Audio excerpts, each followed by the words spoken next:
હરે કૃષ્ણ. આપ સૌનું ખૂબ ખૂબ હૃદયપૂર્વકનું સ્વાગત છે ઇસ્કોન મેંગલુરુ શ્રી શ્રી રાધા ગોવિંદ મંદિર પુલાઈ તરફથી ચાલતા ભક્તિ શાસ્ત્રીના કોર્સમાં, જેમાં આપણે છઠ્ઠા અધ્યાયની ચર્ચા અત્યારે કરી રહ્યા છીએ. અધ્યાયની શરૂઆત કરતા પહેલા ભગવાન શ્રી શ્રી રાધા ગોવિંદજીના ચરણોમાં ખૂબ ભાવપૂર્વક પ્રેમપૂર્વકની પ્રાર્થના આપણે બધા સાથે મળીને અર્પણ કરીએ.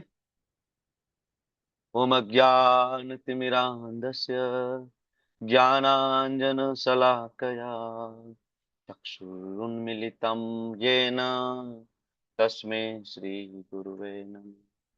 श्री चैतन्य मनोभीष्टं स्थापितं येन भूतले स्वयं रूप कदा मह्यं ददाति स्वपदान्तिकम्.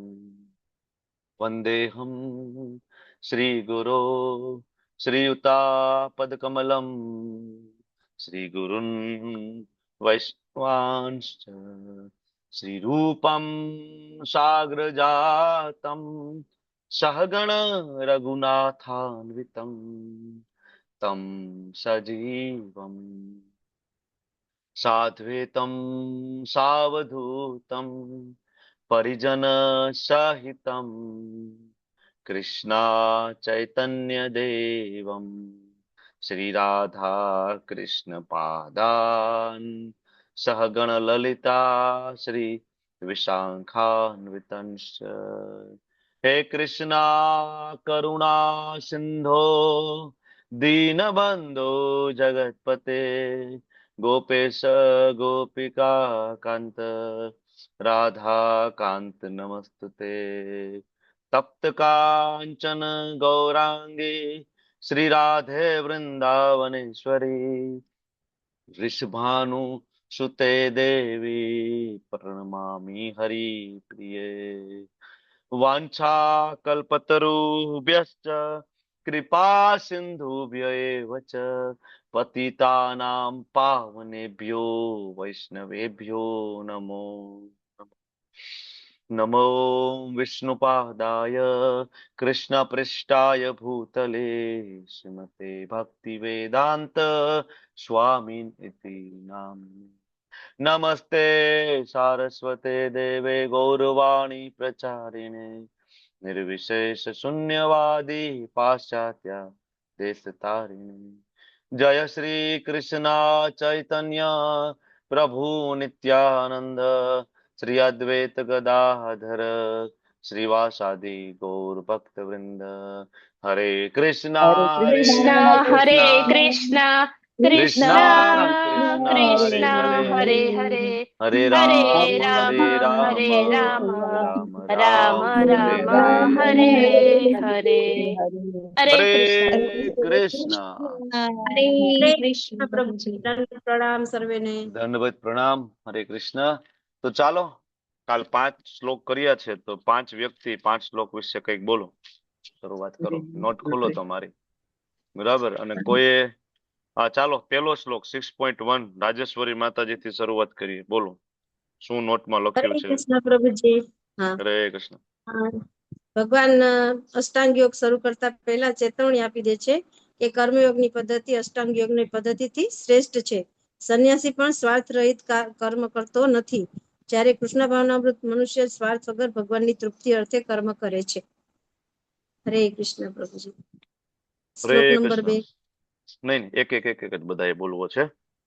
પહેલો શ્લોક, સાચો સંન્યાસી કોણ, સાચો યોગી કોણ. બરાબર.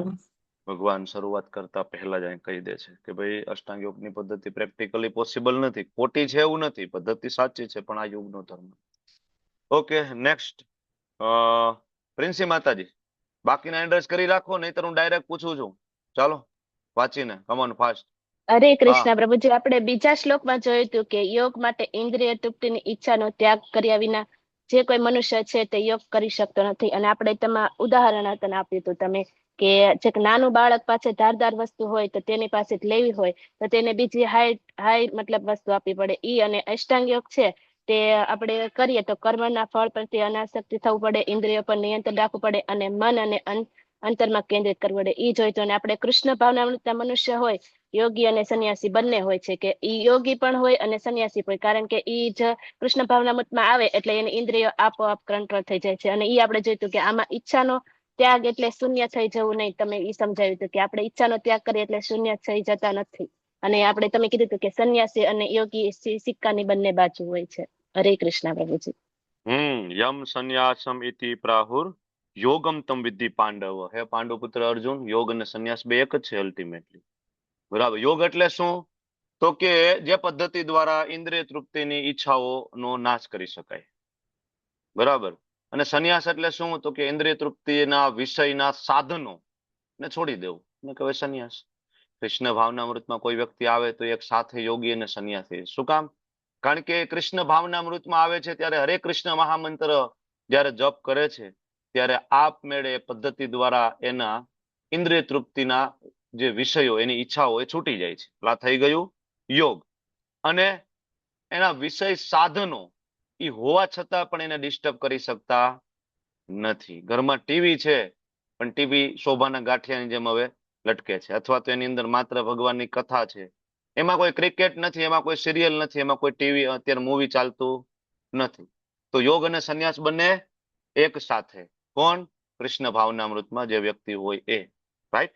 ચાલો ત્રીજો શ્લોક દેવ્યાની માતાજી. હરે કૃષ્ણ પ્રભુજી. આ શ્લોકમાં આપણે અષ્ટાંગ યોગની પદ્ધતિ વિશે કહેવામાં આવ્યું છે. તો એમાં જે કર્મ કરવું ને એ સાધન છે, પણ યોગમાં ઉન્નત થયેલ માણસ હોય એના માટે ભૌતિક કર્મનો જે ત્યાગ છે ને એ જ સાધન બની રહે છે. વળી પાછું એમાં યોગા રૂરુક્ષ અવસ્થા એટલે કે આ જે સીડી છે પરમાત્માને આપણે મેળવવા માટેની, એ અષ્ટાંગ યોગ દ્વારા પણ આપણે પરમાત્માની જ પ્રાપ્તિ કરવાની છે, જે આપણે કૃષ્ણ ભાવનામૃતમાં રહીને પણ એ પ્રાપ્તિ કરી શકીએ. શરૂઆતના જે અષ્ટાંગ યોગના અંગો છે એને યોગા રૂરુક્ષ અવસ્થા કહેવામાં આવે છે, અને છેલ્લા ભાગને યોગા રૂઢ અવસ્થા કહેવામાં આવે છે. તો યોગા રૂરુક્ષ અવસ્થા છે એમાં યમ નિયમ આસનનો સમાવેશ થાય છે, કે જેના દ્વારા આપણે શું કરીએ છીએ તો કે એ કામને આપણે એવા કર્મ કરી શકીએ કે એના સિદ્ધિ માટે જેનાથી ઇન્દ્રિયોને તમે સંયમિત કરી શકો છો. તો આપણે જયારે કૃષ્ણ ભાવનામૃતમાં હોઈએ છીએ ને ત્યારે ઓટોમેટિકલી જ આપણે આ ઇન્દ્રિયોને સંયમિત કરીને ભગવાનમાં લગાડેલી જ હોય છે. તો આ રીતે પણ આપણે યોગા રૂરુક્ષ અવસ્થા છે એની કોઈ જરૂર રહેતી નથી કૃષ્ણ ભાવનામૃતમાં રહેલા વ્યક્તિઓ માટે. એ આપણે આ શ્લોક દ્વારા અષ્ટાંગ યોગ દ્વારા શીખ્યા. Okay, thank you. જે બાકી છે હું એડ કરું છું. એ શ્લોક ડેડિકેટેડ છે બે પ્રકારના સાધકો, નવોદિત અને એડવાન્સ. યોગા રૂરુક્ષુ અને યોગા રૂઢ. યોગા રૂરુક્ષુની અંદર યમ નિયમ આસન, એના સિવાય પ્રાણાયામ પ્રત્યાહાર અને ધારણા, ત્યાં સુધીના બધા સ્ટેજ કવર થઈ જાય. ધ્યાન અને સમાધિ એ યોગા રૂઢનો તબક્કો છે. આપણે ગઈકાલે વાત કરીએ. બરાબર. જ્યારે તમે કૃષ્ણ ભાવના અમૃતમાં આવો છો અને જેવા તમે જપ કરવા બેસો છો ત્યારે તમે ઓટોમેટિક ડિરેક્ટલી ધ્યાન સુધીના અવસ્થામાં તમને લિફ્ટ કરવામાં આવે છે. યમ નિયમ આસન એ બધું તમારું બાય પ્રોડક્ટ રીતના થતું આવે છે. જેમ જેમ હરે કૃષ્ણ મહામંત્રનો જપ કરતા તમે શીખો છો, બરાબર, અને તમે મંત્ર મેડિટેશન, મહામંત્ર મેડિટેશન કરતા જેવા થાવ છો, તો બાકીનું યમ નિયમ આસન, પ્રાણાયામ, પ્રત્યાહાર અને ધારણા આ બધું પેરેલલ થતું આવે છે. તમે સીધા ધ્યાન વાળા તબક્કામાં પહોંચી જાઓ છો. ઓકે, ધેન નેક્સ્ટ શ્લોક નંબર 4 માતાજી. ચાલો જુહી માતાજી. હજી એક એન્ડ્રેસ કરવાનો છે આના પછીનો એક શ્લોક. જુહી માતાજી બોલો. પ્રભુજી અવાજ આવે છે પ્રભુજી? હા હા, યસ, ક્લિયર ક્લિયર પ્લીઝ. હા, એટલે છે ને આની અંદર બી આ જે ચોથા નંબરનો શ્લોક છે ને એમાં પણ છે ને જે આગળ જે યોગારૂઢ અને યોગારૂઢ વિશેની વાત કરી ને એનાથી થોડો સંકળાયેલો છે. એટલે કે આમાં એવું હોય છે કે આપણે જયારે જે વ્યક્તિ છે ને એ ઇન્દ્રિય તૃપ્તિમાં પરોવાયેલો રહે છે ને એને છે ને સીડીઓ દ્વારા જવું પડે. મતલબ પહેલા કર્મ કરવું પડે, કર્મકાંડ, પછી આગળ જતા જે અષ્ટાંગ યોગ છે, યોગ છે એના દ્વારા. અને જ્યારે જ્યારે જે કૃષ્ણ ભાવનામૃત હોય છે, જેને ખબર જ છે કે કૃષ્ણ ભગવાન જ છે, એના માટે લિફ્ટ જેવું કામ કરે છે. એટલે કે સીધા આપણે ભક્તિ યોગ કરીએ છીએ. ભક્તિ યોગ દ્વારા આપણે જે મનુષ્ય જે છે ધીરે ધીરે એના ઇન્દ્રિયો ઉપર કાબુ મેળવી શકે છે. આપણે સંયમ નથી, આપણે કાબુ મેળવવાનો છે અને ભગવાનમાં લગાવવાનું છે. જેટલી બી ઇન્દ્રિયો છે આપણે કારણ કે સંસારમાં રહીએ છીએ તો આપણે છોડી તો નથી જ શકવાના કોઈ પણ વસ્તુ. એટલા માટે આપણે એના પર કાબુ મેળવીને શું કહેવાય, આપણે કૃષ્ણ ભાવનામૃત થઈને છે ને આપણે મુક્તિ મેળવવાની છે. જ્યારે જે ઇન્દ્રિયોમાં પરોવાયેલો મનુષ્ય જે હોય છે એને ધીરે જ્યારે એને સાચું ખબર બી પડે ત્યારે ધીરે ધીરે ધીરે જ્યારે અષ્ટાંગ યોગ દ્વારા જશે તેમાંથી એને પતન થવાના કારણો પણ આવે છે. તે પાછું એને જન્મ મૃત્યુના ચક્રમાં ફરવું બી પડતું હોય છે. જ્યારે કૃષ્ણ ભાવનામૃત મનુષ્ય જે હોય છે એને જન્મ મૃત્યુના ચક્રમાંથી ફરવું નહીં પડે એમ. અને જો કદાચ એની ભક્તિ ઓછી બી રહી જશે તો પણ, રહી પણ જશે તો પણ છે ને ઓકે બીજા જન્મમાંથી કે મળી જશે. હરે okay, Krishna. Thank you. Time is over. પહેલા તો તમે બધા એ જાણો કે આ શ્લોક શેના માટેનો છે. જેમ કે લાસ્ટ શ્લોક હતો 2 પ્રકારના યોગીઓ વચ્ચેની ભિન્નતા. પહેલા તો એ બોલવું પડે. આ શ્લોક તો તમે જે ચોથો બોલ્યા તો એ શ્લોક શેના માટેનો છે, તો કે ભાઈ યોગારૂઢ કોને કહેવાય. બરાબર. તમારું જે કઈ પ્રવચન ત્યાંથી ચાલુ થાય. જો અધ્યાયની શરૂઆત થઈ, શું કામ ભાઈ પેલો શ્લોક આવ્યો તો કે આપણે કન્ફ્યુઝ ના થઈએ. બરાબર. ભગવાને આપી દીધું કે ભાઈ બરાબર કર્મયોગ છે શ્રેષ્ઠ છે, એને સંન્યાસી કહેવાય, એને યોગી કહેવાય. બરાબર. કર્મયોગ કરો, ફળ પ્રત્યે આસક્તિ ના રાખો.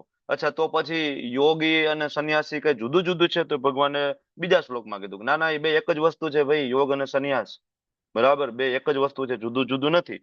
અચ્છા, તો એમાં કઈ સ્ટેજ હોય, મોટો યોગી નાનો યોગી? તો ભગવાન કે હા, યોગારૂઢ શું અને યોગારૂઢ. બરાબર. 2 પ્રકાર. અચ્છા, તો કોને યોગારૂઢ કહેવાય પ્રભુ? તો નેક્સ્ટ શ્લોક આવી ગયો, યોગારૂઢ. અચ્છા, યોગ કરવા માટે સૌથી ઇમ્પોર્ટન્ટ વસ્તુ તો કે મન. તો આગળ ચર્ચા મનની થવાની છે 5મા શ્લોકની અંદર. બરાબર.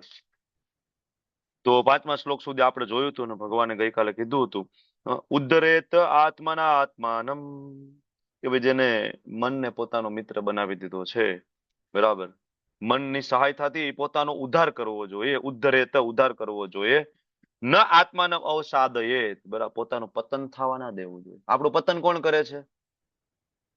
કોઈ પણ યોગ માર્ગ ઉપરથી પતનમાં સૌથી મોટો સિંહ ફાળો કોનો? આપણું મન. આપણું મન. હા, આપણું મન. મનનો. બરાબર. મન આજે ભાઈ માળા કરવાનું મન નથી થતું. આપણે નથી કહેતા આજે માળા કરવાનું મન નથી થતું, આજે જપ કરવાનું મન નથી થતું, આજે મંગલા આરતીમાં ઉઠવાનું મન નથી થતું.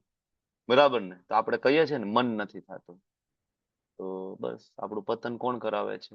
એટલે ભગવાન, જો આખી અષ્ટાંગ યોગની પદ્ધતિ એ મેઇન ફોકસ છે માઇન્ડ ઉપર.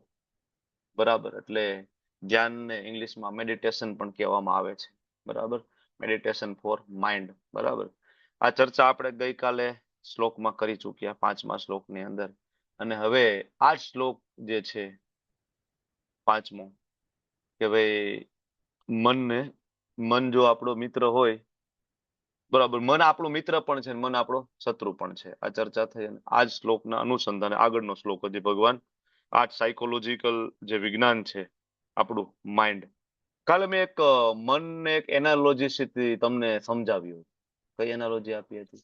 હા પ્રભુજી, આપણે તમે કૂતરાનું ઉદાહરણ આપ્યું હતું, ડોગ ઇન ધ ડાર્ક, કે કૂતરો આપણો અંધારામાં હોય ને આપણો પાળીતો હોય તો આપણી સાથે ચાલે, અને જો પાળીતો ન હોય તો આપણને જ કરડે.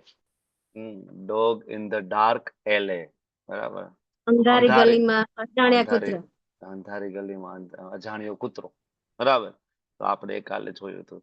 Same psychology, same untrained dog, untrained mind. બરાબર. કે આપણી પીઠ પાછળ રહીને આપણી સાથે કેવી ગદ્દારી કરી શકે છે. બરાબર. આ શ્લોકની અંદર ભગવાન કહે છે મન આપણી સાથે રહીને, બરાબર, ને આપણી સાથે કેવી ગદ્દારી કરી શકે, કે આપણું પતન કરી શકે. તો આ શ્લોકમાં ભગવાન કહે છે બંધુરાત્મના આત્મનતસ્ય, બંધુરાત્મના આત્મનતસ્ય, કે જેનો બંધુ આત્મા એટલે કે મન, આત્મનઃ એટલે કે જે જીવનો, જે મનુષ્યનો. તો કે મન જે જીવનો સર્વશ્રેષ્ઠ મિત્ર છે. કોના માટે મિત્ર છે? તો કે યેના આત્મેવ આત્મના જીત, જેને મન ઉપર વિજય પ્રાપ્ત કર્યો છે. જીત એટલે જીતી લેવું. કોને? મનને. તો જેને મનને જીતી લીધું છે એનો મન શું છે? મિત્ર. બરાબર. કારણ કે એને મનને ટ્રેન કરી લીધું છે. એને કૂતરાને, અનટ્રેન કૂતરાને હવે ટ્રેન કરી લીધો છે. તો ટ્રેન કૂતરો થઈ ગયો તો હવે એ પાડીતો થઈ ગયો. પાડીતો તો હવે એ બટકું નહીં ભરે. શું કરશે? રક્ષણ કરશે, સેફટી. બરાબર ને? ધ્યાન રાખશે. ઉલટાનું મન ધ્યાન રાખશે. અને આગળ લખ્યું છે, ભગવાન કહે છે અનાત્મનસ્તુ શત્રુત્વે, અનાત્મન મનને જો તમે સંયમિત ના કરી શક્યા તો શત્રુત્વે, એ તમારો દુશ્મન ગદ્દારી કરશે તમારી સાથે. અને કેવી રીતના વર્તશે તમારી સાથે? વર્તે આત્મ એવા શત્રુવત. શું શબ્દ છે? શત્રુવત. સૌથી મોટો આપણો દુશ્મન બની જશે. અને મન ઉપર વિજય મેળવશો તો મિત્ર છે, અને એમ કરવામાં નિષ્ફળ જશો તો શત્રુ છે. ભાવાર્થ વાંચવો છે આપણે. તમે શરૂઆત કરો, ચાલો. રિધિ માતાજી વાંચો, ચાલો. હું હરે તમને જ્યાં કૃષ્ણ બ્રેક પ્રભુ. કરવાનું કહું ને ત્યાં માં પ્રભુપાદ બે વસ્તુ આપણને ભાવાર્થમાં સમજાવે છે. પેલું, મન શત્રુ, મન આપણો શત્રુ, તો એના વિશે સમજાવે છે. ચાલો વાંચો. ભાવાર્થ બાય શ્રી પ્રભુપાદની જે અષ્ટાંગ યોગના અભ્યાસનો હેતુ મનનો નિગ્રહ કરવાનો છે, કે જેથી માનવીને તેના જીવન કાર્ય સંપન્ન કરવામાં તે મન મિત્રનું કામ કરે. મનને વશમાં કર્યા વિના માત્ર દેખાવ પૂરતો યોગાભ્યાસ કરવો એ તો કેવળ સમય નષ્ટ કરવા જેવું છે. જે મનુષ્ય મનને વશમાં રાખી શકતો નથી તે સૌથી મોટા શત્રુ સાથે રહે છે. તેથી તેનું જીવન તથા જીવનનો ઉદ્દેશ બગડે છે. પોતાના ઉપરીની આજ્ઞાનું પાલન કરવું એ જીવની સ્વરૂપાવસ્થા છે. તેથી જ્યાં સુધી મન જીતાયા વગરના શત્રુ તરીકે રહે છે ત્યાં સુધી માણસને કામ, ક્રોધ, લોભ, મોહ વગેરેની આજ્ઞાનું પાલન કરવું પડે છે. અહીંયા સુધી આપણને જે સમજાવ્યું ને, કામ, ક્રોધ, લોભ, મોહ વગેરેની આજ્ઞાનું પાલન કરવું પડે છે, અહીંયા પ્રભુપાદ સમજાવે છે મન આપણો કેટલો મોટો શત્રુ છે. હવે આગળ જે સમજાવે છે શ્રી પ્રભુપાદજી, મન આપણો મિત્ર. જે વાંચો માતાજી. પરંતુ જ્યારે મન જીતાઈ જાય છે ત્યારે મનુષ્ય ભગવાનની ઈચ્છા અનુસાર તેમજ આજ્ઞાનું પાલન કરે છે, કે જેઓ જીવ માત્રના હૃદયમાં પરમાત્મા રૂપે નિવાસ કરે છે. અંતઃકરણમાં પરમાત્માનું મિલન થવું અને પછી તેમની આજ્ઞાનું પાલન કરવું એ જ સાચી યોગ સાધના છે. જે મનુષ્ય કૃષ્ણ ભાવના અમૃતનો પ્રત્યક્ષ રીતે સ્વીકાર કરે છે તે ભગવાનની આજ્ઞા પ્રત્યે આપમેળે જ સમર્પિત થઈ જાય છે. હરે કૃષ્ણ. બરાબર ને? બે વસ્તુ અહીંયા આપણને પ્રભુપાદે સમજાવી છે, મન શત્રુ, મન મિત્ર. તો મનને જીતી લેવું મતલબ શું? મનને જીતી લેવું મતલબ મનને કેવું, તારે આ કરવાનું છે. ભાઈ તારે કાલ મંગલા આરતીમાં ઉઠવાનું છે, બરાબર? તારે એક જગ્યાએ બેસીને 16 માળા કરવાની છે. બિલકુલ હલવાનું નથી. મનને કહેવાનું છે. મન બહુ શેતાન છે એકચ્યુઅલી. મન, જો આપણને આચાર્યોએ જે પદ્ધતિ આપી છે, શું પદ્ધતિ આપી છે? હરે બોલો અને હરે સાંભળો. હરે કૃષ્ણ કૃષ્ણ કૃષ્ણ હરે હરે, હરે રામ રામ રામ હરે હરે. અહીંથી બોલવાનું, અહીંથી સાંભળવાનું. આ બહુ સાયન્ટિફિક પદ્ધતિ છે, વૈજ્ઞાનિક પદ્ધતિ છે. લેવલ 1, 2 માં ઘણી વખત આપણે આ સમજી ચૂક્યા છીએ કે જ્યારે એક સાથે કોઈ વિષય ઉપર બે ઇન્દ્રિયો એક સાથે લાગે તો માઇન્ડ ઓટોમેટિક ત્યાં ફોકસ થાય. સાદું ઉદાહરણ, ઘરમાં ટીવી ચાલુ હોય અને તમારું બાળક ટીવી જોતું હોય ત્યારે એની આંખ ટીવીમાં લાગેલી છે અને એનો કાન પણ ક્યાં લાગેલો છે? ટીવીમાં. બરાબર? સરસ મજાની સિરિયલ કે મૂવી આવે છે ને જોવે છે.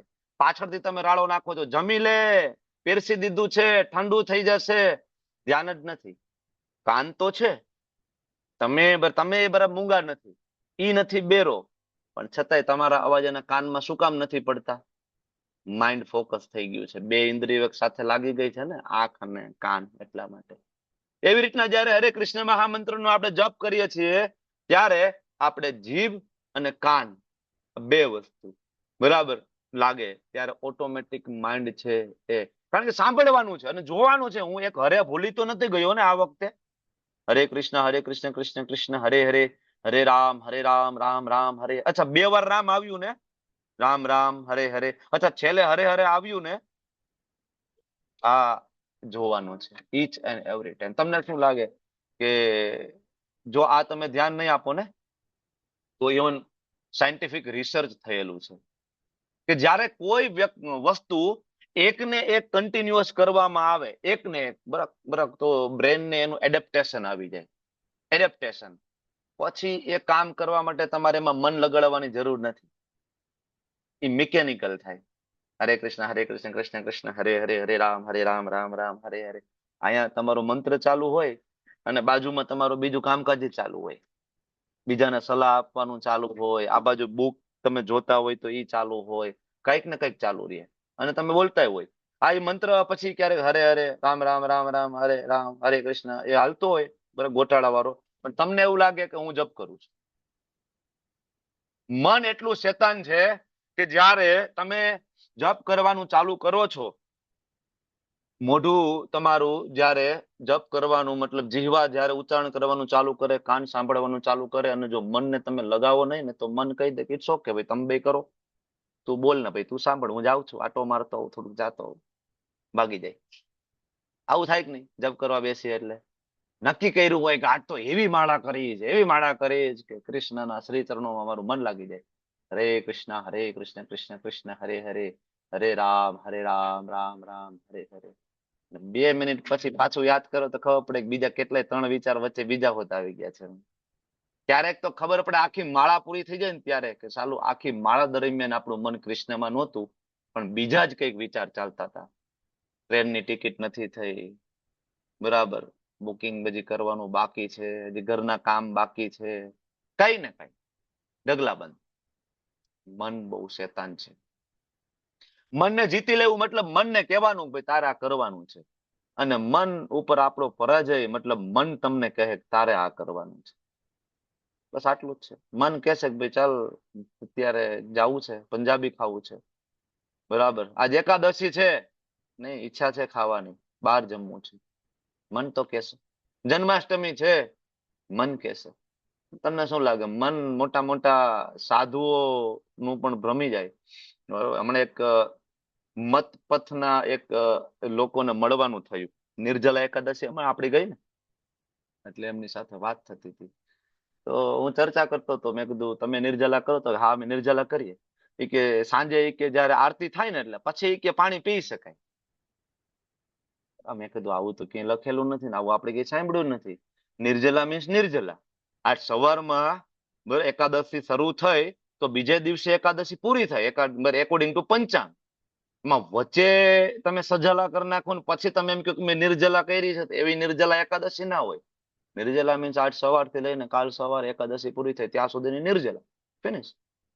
તો મોટા મોટા સાધુ લોકોનું મને આવી રીતના, બરાબર, એટલું બધું શેતાન છે કે ના ના પી શકાય ભાઈ, પી લે, આરતી થઈ ગઈ, હવે થોડુંક પી શકાય, કઈ વાંધો નહીં, આખો દિવસ તો તરસો રહ્યો ને, બહુ તપ થઈ ગયું, થોડુંક પી લે. મન બહુ શેતાન છે, પીવડાવી દે, સાંજ પડે ને મોટા મોટા લોકો પી લેતા હોય. તો અને પાછું બરાબર ને આપણને સમજાવે. તો મન, ત્યારે આપણે મનને જીતી શકીશું કે જ્યારે આપણે બુદ્ધિ આધ્યાત્મિક હશે. બુદ્ધિ ભૌતિક હશે ને તો મન પ્રભાવશાળી હશે. ઓલો રથ વાળું એક્ઝામ્પલ તમને યાદ આવે છે ને?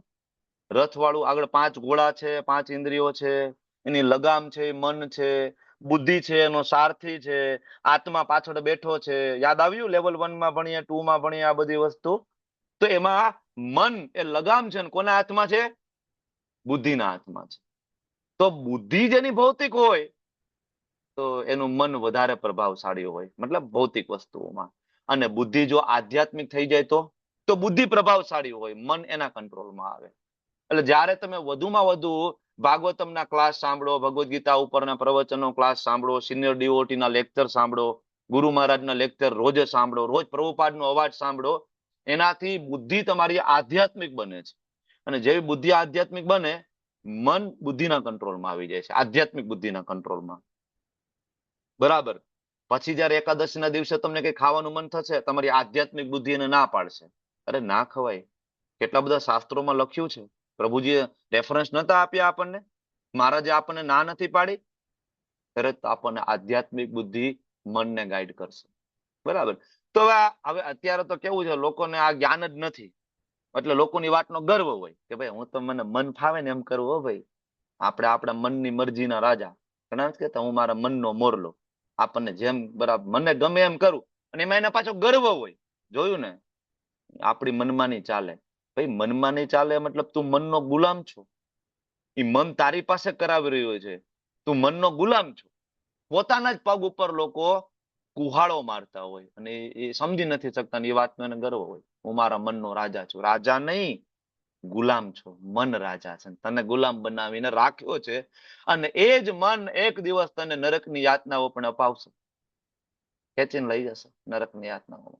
તો મનને કેવી રીતના જીતવું આગળ આવશે 33, 34, 35 ને અલગ અલગ શ્લોકોની અંદર. તો મધુસૂદન પ્રભુ એક સરસ ઉદાહરણ આપે છે. મન જળની ઉપમા આપવામાં આવી છે. જળ, પાણી, બરાબર.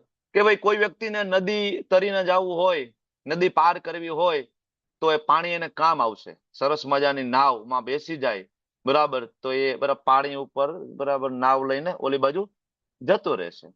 પણ એ જો નાવમાં પાણી અંદર ભરાઈ જાય તો એ ડૂબાડી પણ શકે છે. એટલે પાણી ની હેલ્પ દ્વારા તમે સામેની સાઈડમાં પણ જઈ શકો છો. ધ્યાન ના રાખો તો પાણી ડૂબાડી દે અને મૃત્યુ પણ થઈ શકે. સેમ વે મનની હેલ્પ દ્વારા તમે ભગવત ધામ જઈ શકો, અને મન ડૂબાડી દે તો નીચલી યોનિમાં નાખી દે. તો પ્રેક્ટિકલ આસ્પેક્ટ શું લાગે છે? તમે લોકો હેન્ડરેસ કરો, આ શ્લોકમાંથી તમે શું શીખ્યા, સમજ્યા, બરાબર. પહેલી વસ્તુ હું તમને કહું તો ધ એનિમી વિધિન, મતલબ આપણો શત્રુ આપણી અંદર છે. વર્તતે આત્મેવ શત્રુવત. અજિતેન્દ્રિય મન એટલે આંતરિક આતંકવાદી. અંદર બેઠો છે આપણો આતંકવાદી. આતંકવાદી બહાર નથી, ટેરરિસ્ટ, મોટો ટેરરિસ્ટ અંદર બેઠો છે, બરાબર. બહારના દુશ્મનો તો આપણને દેખાય છે, આપણે નથી બચી શકીએ, પણ આ તો એવો છુપો દુશ્મન છે, ગદ્દાર, બરાબર, કે જે આપણને નરકની યાતના ભોગવવા માટે મજબૂર કરી દેશે, બરાબર. તો જેને પોતાનું મનને કંટ્રોલ નથી કર્યું, એ પોતે જાતે પોતાના પતનની બધી યોજના બનાવી રહ્યું છે, બરાબર. તો હંમેશા યાદ રાખવું, જયારે મનમાં આવા ક્યારેક નકારાત્મક વિચારો આવે, ખરાબ વિચારો આવે, ત્યારે સમજવું, મનને કહી દેવાનું, બરાબર, વિચારી લેવાનું કે મારો દુશ્મન સક્રિય થયો છે, મારો દુશ્મન અત્યારે સક્રિય થઈ ગયો છે, હું એનો ગુલામ નથી, ઈ મારો ગુલામ છે. હું કહીશ એમ મનને કરવું પડશે. યસ, ધાર્મી માતાજી શું શીખ્યા? બોલો. હરે કૃષ્ણ પ્રભુજી. એ જ કે મન કેવાય એ બધી ઈચ્છાઓ તો કરશે જ, ઈચ્છાઓ ખતમ નહીં થાય એટલે આપણે એને ભગવાનની સેવામાં ડાયવર્ટ કરવી પડશે, તો જ આપણે કહેવાય ને મનને જીતી શકીશું. બાકી કહેવાય ને મન તો ઈચ્છા કરવાનું જ છે, તો એ ઇન્દ્રિય તૃપ્તિમાં લાગશે જ, એટલે આપણે એને ડાયવર્ટ કરવી પડશે. તો ભગવાનની સેવામાં ડાયવર્ટ થશે તો ઓટોમેટિક આપણે મનને જીતી શકીશું. હરે કૃષ્ણ. Very good, perfect. મતલબ મન ક્યારે ખાલી બેસતું નથી. The mind is never vacant. તમે જે કીધું ને, માઇન્ડ ઇઝ નેવર વેકેન્ટ. એક હિન્દીમાં કહેવત છે ને, ખાલી દિમાગ શેતાન કા ઘર. એવું ને, એવું જ છે ને, ખાલી દિમાગ શેતાન કા ઘર. હા પ્રભુ. An idle brain is a devil's workshop, ઇંગ્લિશમાં. An idle brain or idle mind is devil workshop. તો મન શૂન્ય નથી હોતું ક્યારે, જેવી રીતના ધાર્મી માતાજીએ કીધું, નેવર. કાં તો એ શત્રુ છે, કાં તો મિત્ર છે, વચ્ચેની કોઈ અવસ્થા નથી. કાં તો મિત્ર છે, કાં શત્રુ છે, નક્કી કરી લો. વચ્ચેની એમાં છે જ નહીં, એમાં ગ્રે ઝોન નથી. કાં તો વ્હાઈટ કા બ્લેક, કા શત્રુ કા મિત્ર, ગ્રે ઝોન નથી. વચ્ચે ન હોય મન. મન કા મિત્ર હોય કા શત્રુ હોય, બેમાંથી એક જ છે, ત્રીજો ઓપ્શન નથી, ગ્રે ઝોન નથી એની અંદર. તો the mind is never vacant. યાદ રાખવું પડે. મારા ગુરુ મહારાજ હિઝ જયપતાકા સ્વામીજી મહારાજ આમાં એક સરસ મજાની એનોલોજી આપે છે, આગળ આવશે આની અંદર. તો મન જે છે, ઇટ્સ લાઈક કાર, બરાબર. તો જે સોરી ડ્રાઈવર, બરાબર. જેવી રીતના કાર આપણું શરીર છે, એની અંદર બેઠેલો ડ્રાઈવર છે મન, બરાબર ને. પાછળ આપણે બેઠા છીએ આત્મા, બરાબર ને. મન એ ડ્રાઈવર છે. જો તમે તમારા ડ્રાઈવરને કહેશો કે કૃપા કરીને મને કૃષ્ણ ભાવનામૃત મંદિરમાં લઈ જાઓ, ડ્રાઈવર તમને અહીં લાવશે. ક્યાં? શબ્દ શ્રી પ્રભુપાદજીના છે. અને જો તમે તમારા ડ્રાઈવરને કહેશો કૃપા કરીને મને તે દારૂના ઘરમાં લઈ જા, મતલબ જ્યાં લિકર હાઉસ, દારૂનો અડ્ડો, શું કહેવાય, બારમાં લઈ જા, બરાબર, તો ત્યાં લઈ જશે, બરાબર. તો ડ્રાઈવર તમને ત્યાં લઈ જશે. ડ્રાઈવરનો વ્યવસાય તમને ગમે ત્યાં લઈ જવાનો છે, શૂન્ય નથી, ગમે ત્યાં લઈ જશે. હવે નક્કી કરી લો, બરાબર. આગળ શ્રી પ્રભુપાદજી કહે છે કે એ જ રીતે તમારું મન ડ્રાઈવર છે. જો તમે ઢીલું નિયંત્રણ રાખશો તો તેને જ્યાં ગમશે ત્યાં લઈ જશે. પછી તમે ગયા છો, પછી તમારો ડ્રાઈવર તમારો દુશ્મન છે. then you are gone. મારો કાર્યક્રમ પૂરો. then your driver is your enemy. but if your driver act on your order, then he is your friend. તમારા ઓર્ડર મુજબ જો કામ કરશે, then he is your friend, બરાબર. તો આપણે વાત કરી હતી અનટ્રેન્ડ ડોગ, એમ અહીંયા અનકન્ટ્રોલ્ડ ડ્રાઈવર. બીજી એનાલોજી છે આની અંદર. પાગલ ડ્રાઈવર અને કાર, ધ એનાલોજી ઓફ પાગલ ડ્રાઈવર, મેડ ડ્રાઈવર. તો એક એનાલોજી મારા ગુરુ મહારાજ આપે છે લેક્ચર ની અંદર. Okay, yes. હેન્ડ્રેસ હતા. બીજા કોઈને કઈ કેવું છે આ શ્લોકમાં કે આગળ વધુ? યસ, દેવ્યાની માતાજી. હરે કૃષ્ણ પ્રભુ. મારે એ કેવું છે કે જો આપણે આધ્યાત્મિક પ્રગતિ કરવી હોય તો મનને જીતવું જરૂરી છે. અને બરાબર. મનને જીતવું હોય ને તો ભક્તિ કરવી. Perfect, perfect. સરસ. બરાબર. જય Shri Krishna. Yes, thank you. Rajeshwari માતાજી, શું કયો છો? હા, હરે કૃષ્ણ પ્રભુજી. હમ હા, મનને કાબુમાં રાખવું જોઈએ. મનને આપણા ઉપર હાવી નહીં થવા દેવાનું. અને હમ. જ્યારે પણ મન બીજી જગ્યાએ ભટકતું હોય ત્યારે ભગવાનનું નામ લેવાનું, માળા કરવાની અથવા એવું બધું કંઈક કરવાનું, ભગવાનને લગતું કંઈ પણ કરવાનું એમ. બરાબર છે. અચ્છા, અને મન. હા, બોલો. પ્રભુજી, આ 7મા શ્લોક હું થોડોક સમજાવી શકું? આપે કીધું હતું ને સાતમો. તૈયારી કરજો. હા હા હા હા હા હા, બરાબર છે. પેલા મને આનું કમ્પ્લીટ કરી લેવા દો. ઓકે હા હા હા હા, ઓકે ઓકે. ઓકે. તો મન સૌથી મોટો શત્રુ છે. આપણી લાઈફની અશાંતિનું કારણ છે બહારની દુનિયા નથી. Take your responsibility. આપણે ગઈકાલે ભણ્યા હતા ને ટેક અવે. Take your responsibility. તમે નરકમાં જવા માટે તમે પોતે જવાબદાર છો. તમારે ભક્ત બનવું છે તો એના માટે તમે રિસ્પોન્સ. તમને કોઈ પરાયણ ભક્ત બનાવી શકવાનું નથી. ગમે એટલા આપણે ક્લાસ આપીશું તો પણ નહીં. બરાબર, તો પણ નહીં. સાક્ષાત ભગવાન સામે આવીને ઉભા રહી જશે તો પણ નહીં. દુર્યોધનની સામે ભગવાન નહોતા ઉભા તો ભક્ત બની ગયો દુર્યોધન? તો પણ નહીં. બરાબર. તો આપણું ફ્રી વિલ, આપણું પુણ્ય કર્મ હશે, સુકૃતિઓ કંઈક કરેલી હશે તો જ આપણને સાધુ શાસ્ત્ર અને ગુરુના શબ્દ ઉપર વિશ્વાસ.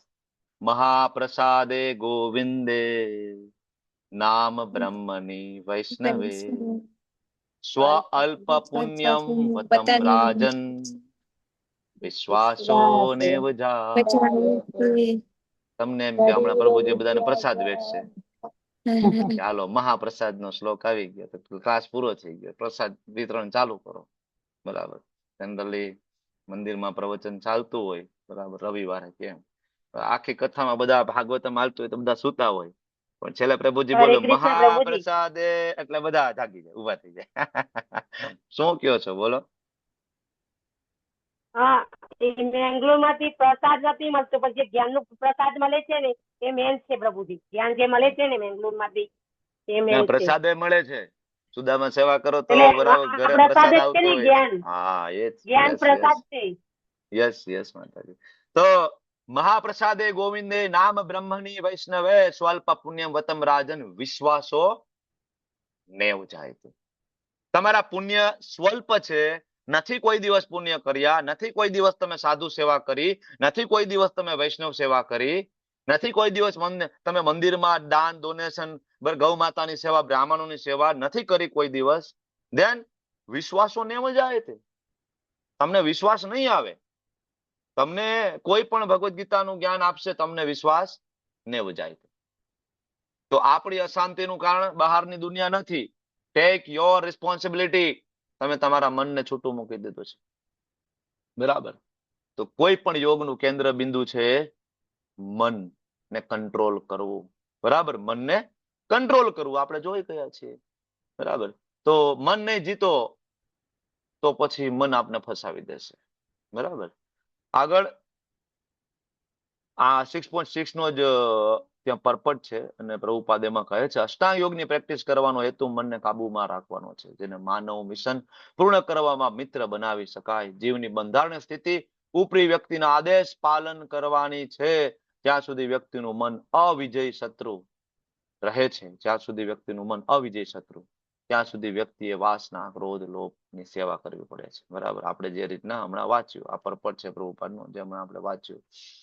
એનાલોજી ડ્રાઈવર વાળી શિલ પ્રભુપાદજીનો લોસ એન્જલસ નો લેક્ચર છે, ફેબ્રુઆરી 14, 1969. હા યસ, 7મો શ્લોક માતાજી સમજાવો, ચાલો. પ્રભુજી એક જ મિનિટ વચ્ચે આપણે આધ્યાત્મિક આપણા મનને બનાવી દઈએ પણ તો પણ આપણે ભગવત ધામ માટે તો ભગવાનની કૃપા પર જ ડિપેન્ડ રહેવું પડશે ને. 100%, અમે જે ટ્રાય 100%. કરીશું કોઈ આપણા એકલાથી શક્ય જ નહીં થાય. નેવર, નેવર, બરાબર, નેવર. આપણે ખાલી પ્રયત્ન કરી શકીએ, આપણે ખાલી પ્રયાસ કરી શકીએ, બરાબર. બાકી ટોટલ મર્સી મુવમેન્ટ છે. જ્યાં સુધી આપણા ઉપર આપણા ગુરુની કૃપા ના થાય, નિત્યાનંદ પ્રભુની કૃપા ના થાય, આચાર્ય પરંપરાની કૃપા ના થાય, છેલ્લે શ્રીમતી રાધારાણીની કૃપા ના થાય, ભગવાન શ્રી ચૈતન્ય મહાપ્રભુની કૃપા ના થાય, આપણને એન્ટ્રી ના મળી શકે. નેવર. ઓકે, યસ, બરાબર છે. રાજેશ્વરી માતાજી, ચાલો, ટાઈમ સ્ટાર્ટ નાવ. હા, હરે કૃષ્ણ પ્રભુજી. આપણે જોયું કે મન આપણો દુશ્મન પણ છે અને મન આપણો મિત્ર પણ બની શકે છે. આગળના શ્લોકમાં ભગવાન કહે છે કે જીતાત્મનઃ પ્રશાંતસ્ય પરમાત્મા સમાહિતઃ શીતોષ્ણ સુખ દુઃખેષુ તથા માનપમાનયો. એટલે કે ભગવાન કહે છે કે જેણે મનને જીત્યું છે તેને માટે પરમાત્મા પ્રાપ્ત થયેલા જ છે, કારણ કે તેણે શાંતિ પ્રાપ્ત કરેલી છે. આવા પુરુષ માટે સુખ દુઃખ, ઠંડી ગરમી અને માન અપમાન એક જ સમાન હોય છે. એટલે આપણે ભૌતિક જગતના કેટલીક કહેવતો આપણે સૌ જાણીએ છીએ ને, કે મન હોય તો માળવે જવાય, મન ચંગા તો કથરોટ મેં ગંગા. જેવી રીતે ભૌતિક જગતના પણ મનનું ખૂબ જ મહત્વ છે કે મનને નિયંત્રણ કરવું જરૂરી છે, તેવી જ રીતે આધ્યાત્મિક જગતમાં પણ મનને નિયંત્રિત કરવું ખૂબ જ જરૂરી છે. અને ભગવાન કહે છે કે જેણે મનને જીત્યું છે તેણે પરમાત્માને પ્રાપ્ત કરી લીધા છે, એમ જાણવું જોઈએ. ભાવાર્થમાં શ્રી પ્રભુપાદે એમ ખૂબ જ સરસ સમજાવ્યું છે કે દરેક જીવમાં ઈશ્વર ભગવાન પરમાત્મા તરીકે બિરાજે છે. આપણે સૌએ ખરેખર તો તેમની આજ્ઞાનું પાલન કરવાનું હોય છે. આપણે સૌ ભગવાનના દાસ છીએ, સેવક છીએ, પરંતુ માયા શક્તિ દ્વારા મન ગેરમાર્ગે દોરવાઈ જાય છે. એટલે આપણે સૌ આ ભૌતિક કાર્યોમાં એટલા માટે સપડાઈ જાય છે કે કારણ કે આપણા ઉપર માયા હાવી થઈ જાય છે. પરંતુ જેવું આપણું મન ક્યાંક કોઈ પણ સારી પદ્ધતિ એટલે કે ધ્યાન યોગ કે કોઈ પણ યોગમાં જોડાઈ જાય છે, તરત જ આ માયા શક્તિ દૂર થઈ જાય છે ને આપણે ભગવાનના જપ કરવા જોઈએ અથવા તો એવું કોઈ પણ કર્મ કે જે ભગવાન લક્ષી હોય છે તે કરીએ તો આપણે સમજી લેવું જોઈએ કે આવા વ્યક્તિ છે તે પોતાના લક્ષ્યને પ્રાપ્ત કરી શકે. જ્યારે મન ભગવાનમાં સ્થિર થઈ જાય છે પછી ભગવાનની આજ્ઞાનું પાલન કરવા સિવાય બીજો કોઈ જ વિકલ્પ આપણી પાસે રહેતો નથી. એટલે કે મન પછી ભગવાનમાં જ સ્થિર થઈ જાય છે. એટલે ઈશ્વર સિવાય બીજામાં આપણું મન લાગતું જ નથી. મનને વશ કરવાનું પરિણામ શું આવે એવો આપણને બધાને પ્રશ્ન તો થાય. તો તેનું પરિણામ એ આવે છે કે મનુષ્ય આપમેળે જ પરમાત્માની આજ્ઞાનું પાલન કરવા માંડે છે. અને આવું કોને થાય? ધારો કે આવું પાલન કરવાનું થાય એવું બધું કોને થાય? તો જે મનુષ્ય કૃષ્ણ ભાવના પરાયણ થાય છે તે તરત જ આવી દિવ્ય સ્થિતિમાં પ્રાપ્ત કરે છે. અને આવા ભક્તો સુખ દુઃખ, ઠંડી ગરમી, માન અપમાન કે એનાથી પ્રભાવિત થતા નથી, જેને સમાધિ પણ કહે છે. સમાધિ એટલે આપણે આગળ જોઈ ગયા કે મનનું સ્થિર સમાધિનો આપણે 2.44 જે શ્લોક છે ને, કે સમાધિ એટલે શું? તો સમાધિ એટલે મનને સ્થિર થવું, ભગવાનમાં મનને સ્થિર થવું. આમ પ્રેક્ટિકલ આપણે આમાં એમ લઈ શકીએ. આપણે સમાધિ અને અમે મેંગલોરમાં ને દ્વારકા યાત્રામાં આપણા નામાનિષ્ઠ પ્રભુજી છે કે જે આપણા શિક્ષા ગુરુ છે એમને મળ્યા હતા. એમને જોઈને આપણને એમ લાગે કે તે કેટલા એકદમ સરળ છે. તે આપણી સાથે જમવા પ્રસાદ લેવા પણ બેઠા હોય છે, આપણી સાથે સામાન્ય વ્યક્તિ હોય એવી રીતે જ વર્તતા હોય છે. ખરેખર તેઓ મહાન ભગવત ભક્તો છે. એટલે આનું પ્રેક્ટિકલ આક્ષેપ આપણે શું લઈ શકીએ કે આ મનનું સ્થિર હોવું ખૂબ જ જરૂરી છે. મનને જીત્યા વગર આધ્યાત્મિક પ્રગતિ થઈ શકતી નથી તથા પ્રભુની પ્રાપ્તિ પણ શક્ય નથી. શાંતિ માટે પણ મનને કંટ્રોલ કરવો જરૂરી છે. અને મનને જીતનાર વ્યક્તિ દ્વંદ્વથી ચલિત થતો નથી. હરે કૃષ્ણ. હરે કૃષ્ણ. થેન્ક યુ, ખૂબ ખૂબ ધન્યવાદ માતાજી. ઓલમોસ્ટ ભાવાર્થ તમે સરસ કવર કરી લીધો છે, એટલે ભાવાર્થ હું વચાવતો નથી. પણ હંમેશા એ વિચારો કે આ શ્લોક શેના માટે છે? તો 7મો, 8મો અને 9મો આ 3 શ્લોક જે છે એ જે વ્યક્તિ આત્મ સાક્ષાત્કારી સ્થિતિને પ્રાપ્ત કરી ચૂક્યો છે, મતલબ યોગા રૂઢ અવસ્થા ઉપર જે કોઈ સ્થિત છે, તો એ વ્યક્તિના લક્ષણો આપ્યા છે ને મન જીતાઈ ગયું છે. આગળ ભગવાને કીધું ને કે મનને જીતી લેવું. તો આપણને પ્રશ્ન થાય કે ભાઈ મન જીતી લે તો કેમ ખબર પડે કોઈ જીત્યું હોય? તો એના 8 લક્ષણો છે. 7મો, 8મો અને 9મો 3 શ્લોકની અંદર 8 લક્ષણો ભગવાન દ્વારા આપવામાં આવ્યા છે કે તમે કોઈ પણ વ્યક્તિની અંદર જો આ 8 લક્ષણો જોવો તો તમને ખબર પડે કે આ વ્યક્તિ યોગારૂઢ અવસ્થામાં છે. બરાબર. મન ઉપર વિજય મેળવ્યા પછી જીવનમાં જે સર્વોચ્ચ જે સ્થિરતા આવે એનું આ પ્રેક્ટિકલ વિજ્ઞાન સ્વયં ભગવાન આપે છે. અને ભગવાન શરૂઆત કરે છે જીતાત્મનઃ પ્રશાંતસ્ય. જીત આત્મનઃ, જેને મનને જીતી લીધું છે ને, બરાબર, તો સૌ પ્રથમ લક્ષણ આવે પ્રશાંતસ્ય, શાંતિ. અને કોઈ કોમ્પિટિશનમાં એ છે જ નહીં હવે, એટલે શાંતિ હોય ને. આપણે બધા કોમ્પિટિશનમાં છીએ એટલે આપણા જીવનમાં શાંતિ નથી. બરાબર. મન કોમ્પિટિશનમાં છે એટલે મન શાંત નથી. મન ભૌતિક કોમ્પિટિશનમાંથી બહાર નીકળી જાય ઓટોમેટિક શાંત થઈ જાય છે. બરાબર. તો જે કઈ પ્રોબ્લેમો ક્રિએટ થાય છે, બરાબર, મનના કારણે થાય છે. અડધી રાત્રે મન કહે છે કે ભાઈ મંચુરિયન ખાવું છે, પંજાબી ખાવું છે, તો પેટ તો બગડવાનું, બીમારી તો આવવાની, દુખી તો થવાનું. બરાબર. તો શાંતિ કેવી રીતના આવશે? મનને ભગવાનની સેવામાં લગાડી. મનના કારણે લોકો વ્યસની બની જાય. મનના કારણે લોકો કોપી કરવા માંડે કે ઓલાએ આમ કર્યું છે, મારે આમ કરવું છે, તો દુઃખ તો આવશે. બરાબર. તો જે જીત આત્મનઃ, પેલું લક્ષણ કે જેને મનને જીતી લીધું છે એની કન્ડિશન છે કે શાંત છે, પ્રશાંત છે. મનને કેવી રીતના જીતી શકાય? દિવ્ય જ્ઞાન દ્વારા. શું કામ ભાઈ મનને દિવ્ય જ્ઞાન દ્વારા જીતી શકાય? કૃષ્ણના જ્ઞાન દ્વારા જીતી શકાય? પ્રશ્ન પૂછું છું, શું કામ ભાઈ? બીજું કોઈ જ્ઞાન આપી તો મનને ના જીતી શકાય? Y only Krishna? જુહી માતાજી, વાય ઓનલી કૃષ્ણ? કારણ કે કેમ કે ભગવાન જ સત્ય છે એમ, અને બરાબર ભગવાન છે. સનાતન છે, શાશ્વત નહીં, છે. બરાબર છે. નેક્સ્ટ ચાલો, હરિપ્રિયા માતાજી બોલો. પરફેક્ટ એક આન્સર છે એનું. શું કામ? કારણ કે ભગવાન છે ને એ સત છે ને આપણે એનો જ એક પાર્ટ છીએ એટલા માટે. ઓકે, રિધિ માતાજી બોલો. ચાલો, આપણો સ્વભાવ, મૂળ સ્વભાવ જ ઈ છે આપણો. ધાર્મી માતાજી બોલો. આપણે કહેવાય ને ભગવાને ભૂલી ગયા છે એટલા માટે જ દયા આપણે લક્ષ્મી માતાજી બોલો. કારણ કે મન છે ઈ ભગવાન છે, ઈ યોગેશ્વર છે, એટલે કે એ વિશાલ બધી પ્રભુ ઇન્દ્રિયોની બોલો. સ્વામી છે. મન કૃષ્ણની વિભૂતિ છે. હા, એ જવાબ છે.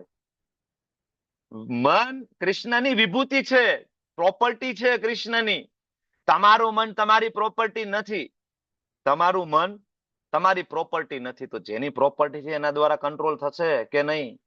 વિભૂતિ યોગ વાંચો ને 10મો અધ્યાય, એમાં કૃષ્ણ કહે છે મન મારી વિભૂતિ છે ને. સૂર્ય ચંદ્ર મારી આંખો છે, તો સૂર્ય ચંદ્ર કોના દ્વારા કંટ્રોલ થાય? કૃષ્ણ દ્વારા. ઉપનિષદોમાં શ્લોકો છે, સૂર્ય છે કૃષ્ણના ભયથી, બરાબર, આપણે બધાને સૂર્યપ્રકાશ આપે છે. પવન છે કૃષ્ણની વિભૂતિ છે, એના ભયથી કામ કરે છે. બ્રહ્મા આદિ દેવતાઓ ભગવાન કૃષ્ણના ભયથી કામ કરી રહ્યા છે. શ્લોકો છે ભાગવતમની અંદર. સેમ વે મન કોની વિભૂતિ છે? કૃષ્ણની. તો જેની વિભૂતિ હોય એના દ્વારા કંટ્રોલ થશે ને. પરફેક્ટ ને?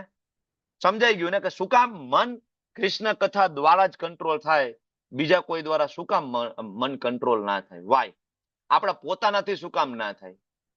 શું કામ? જન્મ કર્મ ચમે દિવ્યમ એવમ યો વેતિ તત્વતઃ. આ જ્ઞાન દ્વારા જ મનને કંટ્રોલ કરી શકો, મેડિટેટ કરી શકો, કારણ કે એની વિભૂતિ છે. ક્લિયર? રિદ્ધિ માતાજી, પ્રિન્સી માતાજી, તમારા અલગ અલગ જવાબ. ધાર્મી માતાજી, મન કૃષ્ણની વિભૂતિ છે. રાઈટ? ઓકે. પછી પરમાત્મા સમાહિત, બીજું લક્ષણ. પરમાત્મા સમાહિત મતલબ પરમાત્માની પ્રાપ્તિ એને થયેલી જ છે. જેને મનને જીતી લીધું છે અને પરમાત્માની પ્રાપ્તિ થયેલી છે. પરમાત્માની પ્રાપ્તિ થવું મતલબ શું? જેને મનને વશ કરી લીધું હોય, જેને મન ભગવાનમાં લગાવી દીધું હોય, એનું મન શાંત થઈ ગયું. શાંત મન દ્વારા એ વ્યક્તિ શાસ્ત્રને ધારણ કરી શકે છે, ભગવદ્ ગીતાના શ્લોકોને ધારણ કરી શકે છે. અને જ્યારે શાસ્ત્રને ધારણ કરે અને એનું ચેતો દર્પણ થઈ ગયું, ત્યારે ભગવાન એના હૃદયમાં ચૈત્ય ગુરુ તરીકે બિરાજમાન થાય છે. દદામી બુદ્ધિ યોગમ તમ યેન મામ ઉપયાન્તિ તે. ચતુશ્લોકી ગીતાનો બીજો શ્લોક. ભગવાન કહે છે ને કે હું એને બુદ્ધિ યોગ આપીશ. સર્વસ્ય ચાહમ હૃદિ સન્નિવિષ્ટો મત સ્મૃતિ જ્ઞાનમ અપોહનમ ચ. કોણ આપશે સ્મૃતિ? કૃષ્ણ કે હું આપીશ. કોણ આપશે બુદ્ધિ? કૃષ્ણ કે હું આપીશ. ક્યારે આપશો? એટલે આપણે કૃષ્ણને ઓળખીએ, પરમાત્મા સમાહિત, ત્યારે આપશે ને. ઓકે, તો શાંત મન દ્વારા શાસ્ત્ર ધારણ થાય અને એનાથી ભગવાન ચૈત્ય ગુરુ તરીકે હૃદયમાં પ્રગટ થઈ ગઈ. આ બીજું લક્ષણ, પરમાત્મા સમાહિત. ત્રીજું, શીતોષ્ણ સુખ દુઃખે શું તથા માન અપમાન યો.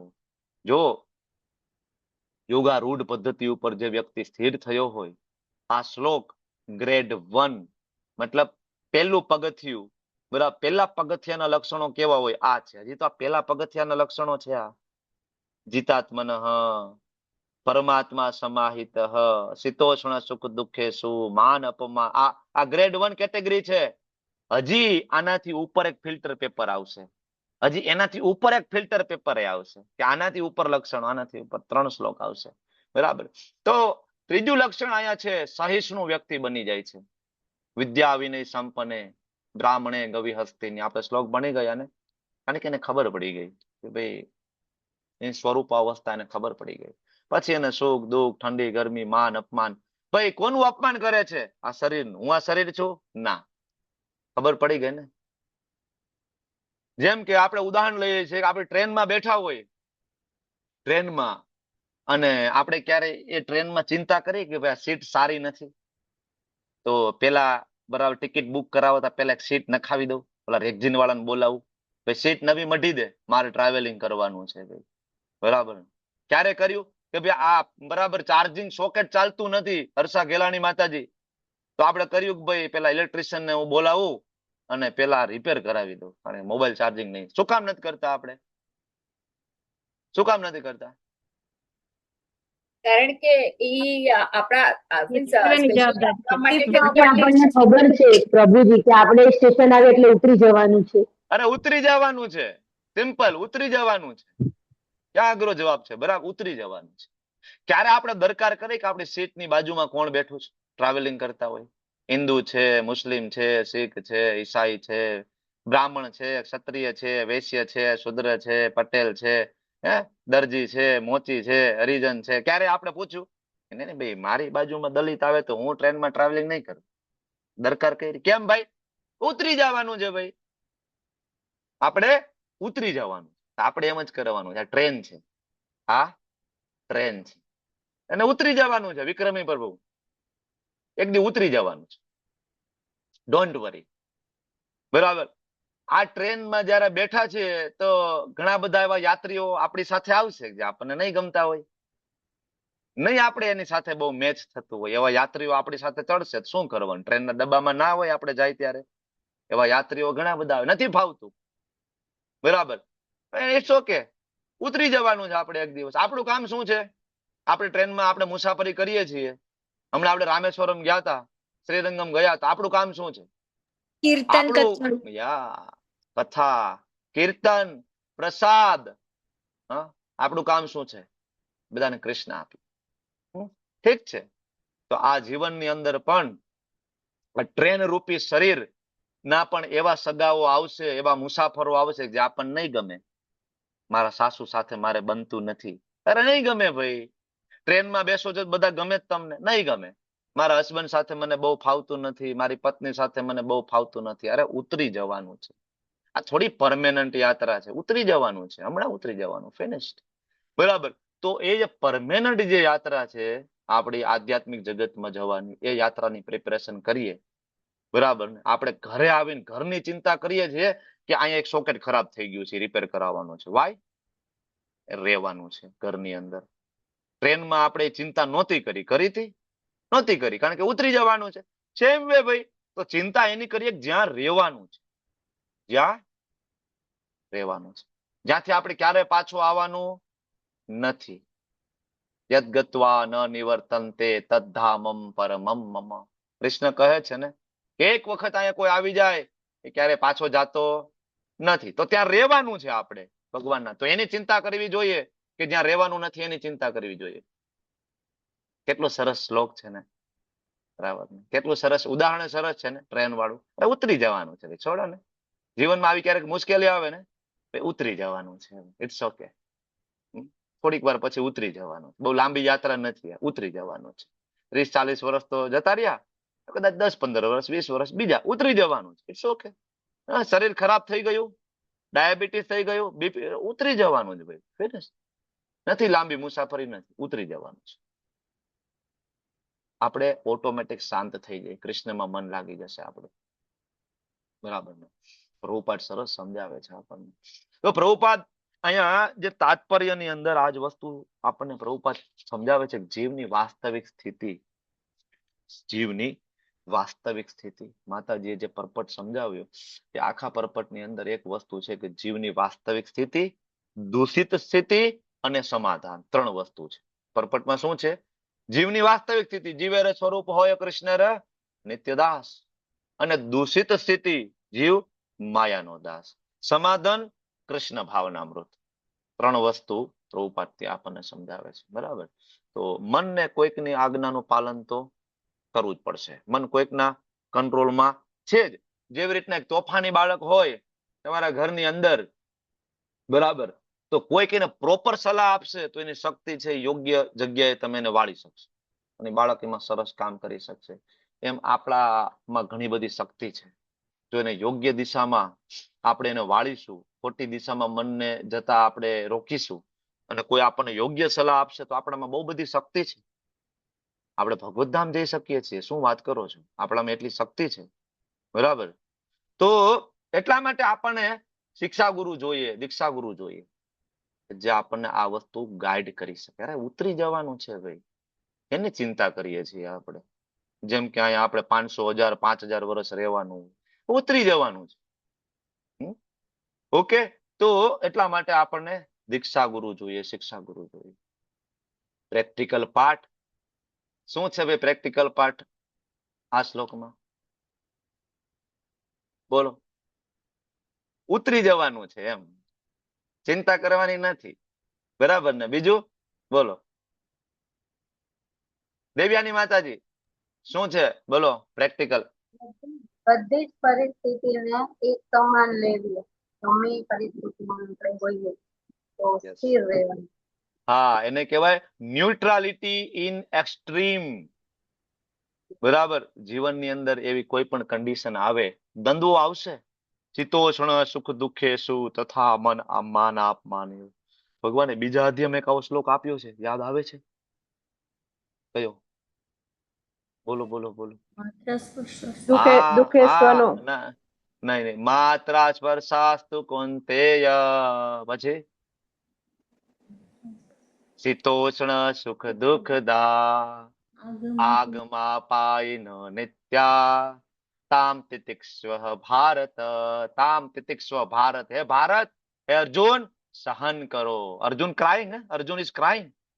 મારા દાદા છે, મારા સસરા છે, મારા શાળા છે, મારા દીકરા છે, મારા ભાઈઓ છે, હું આ બધાને કેવી રીતના મારીશ?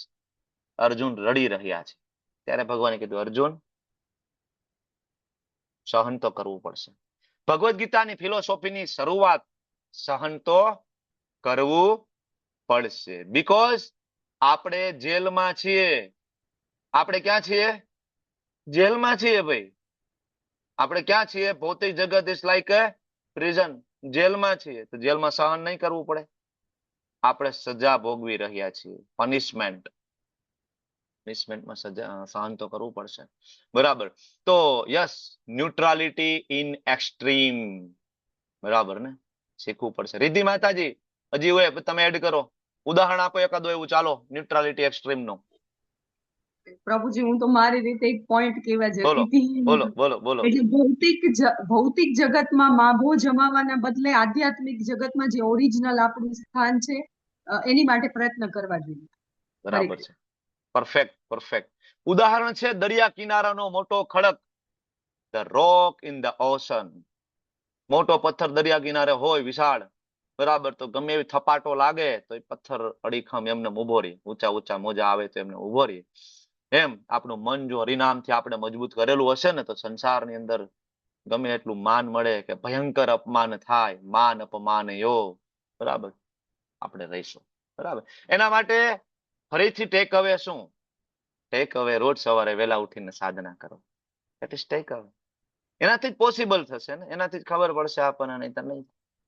બરાબર, નહીતર તરત આપણે રિએક્શન આપી દઈશું. આપણા વિશે કોઈ સારું બોલશે, આપણે ફૂલાઈ જઈશું, ઓહો મારા વખાણ કર્યા.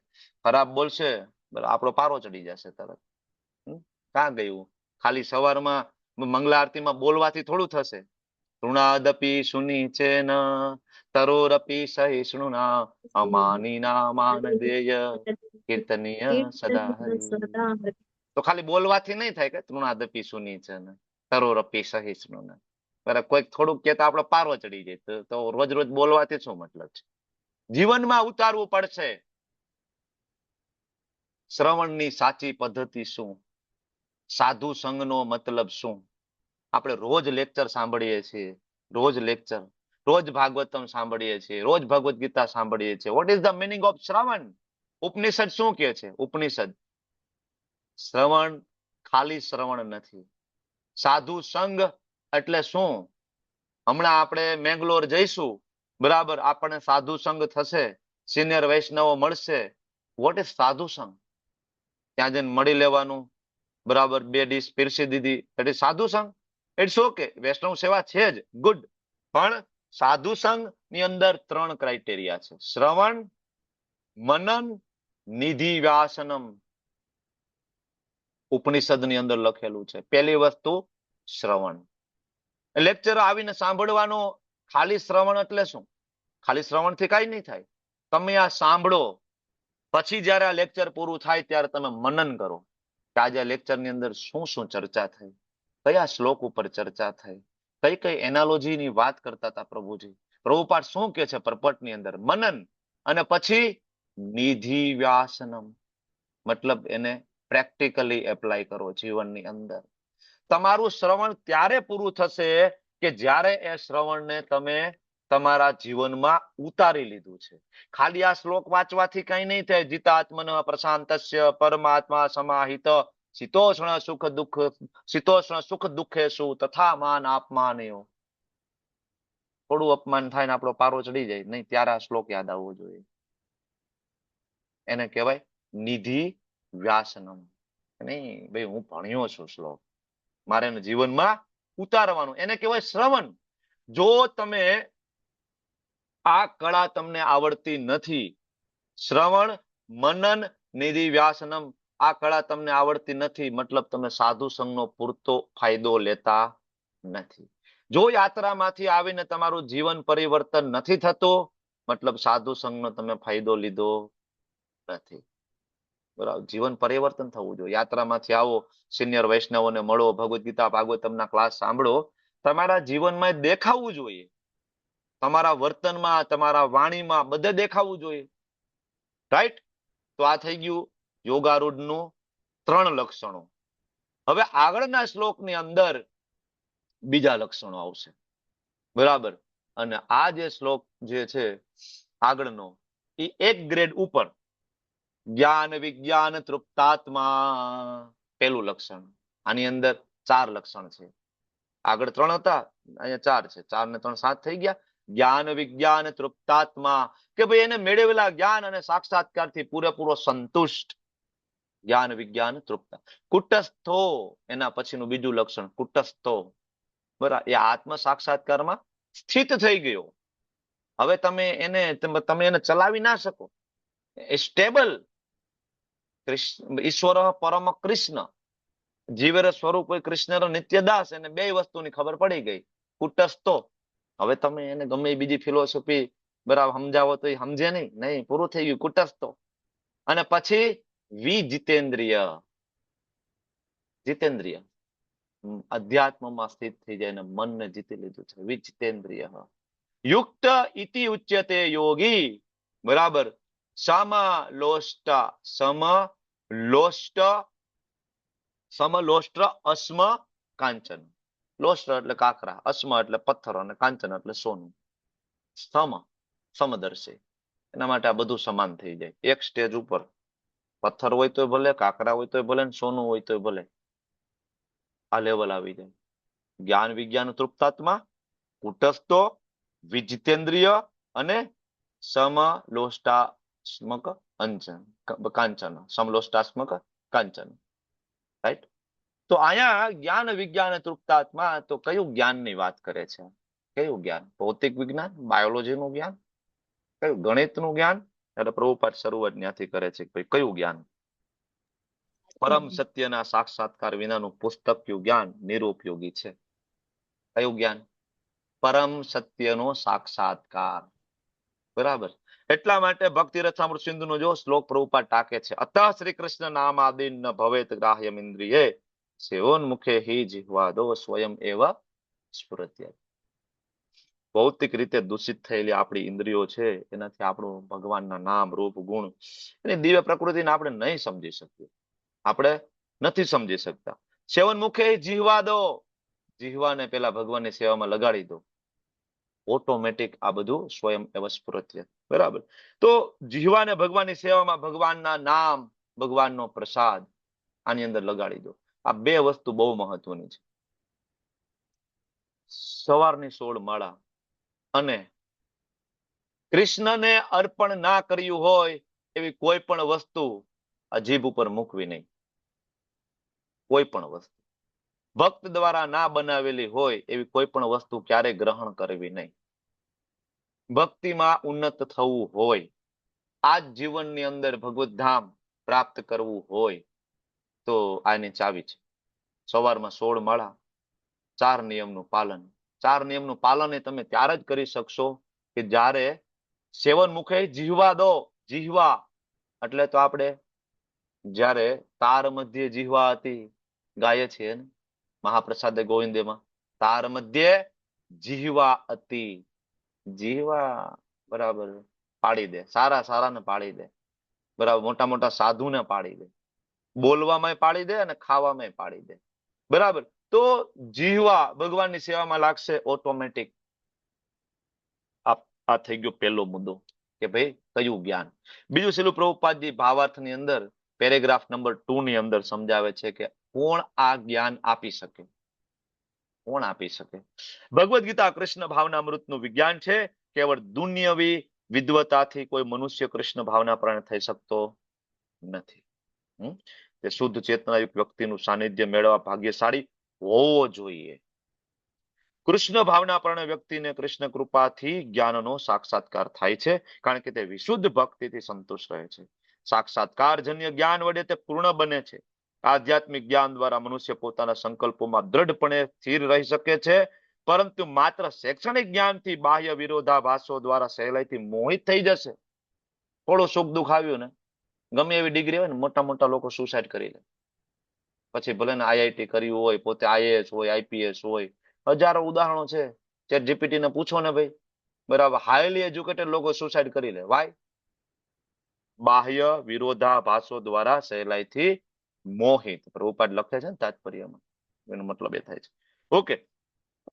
તો અહીંયા આપણને શ્રીલ પ્રભુપાદજી સમજાવે છે, બરાબર, કે ભાઈ પુસ્તકનું જ્ઞાન અને અનુભૂતિમાં તફાવત છે. પુસ્તકનું જ્ઞાન અને અનુભૂતિમાં તફાવત છે. Theory versus realisation. જ્ઞાન છે ખાલી થિયરી છે. જ્ઞાન વિજ્ઞાન તૃપ્તાત્મા એવું લક્ષણ છે કે જ્ઞાન પ્રાપ્ત કરી અને વિજ્ઞાન. વિજ્ઞાન એટલે વિજ્ઞાનનું ઇંગ્લિશ શું થાય? વિજ્ઞાનનું ઇંગ્લિશ શું? સાયન્સ. અને સાયન્સ શેના ઉપર ભરોસો કરે? પ્રેક્ટિકલ ઉપર. પ્રેક્ટિકલ. હા, પ્રેક્ટિકલ ઉપર. રાઈટ. તો ખાલી થિયરી નહીં, સાથે સાથે શું જોઈએ? પ્રેક્ટિકલ. પ્રેક્ટિકલ એટલે શું? રિયલાઇઝેશન.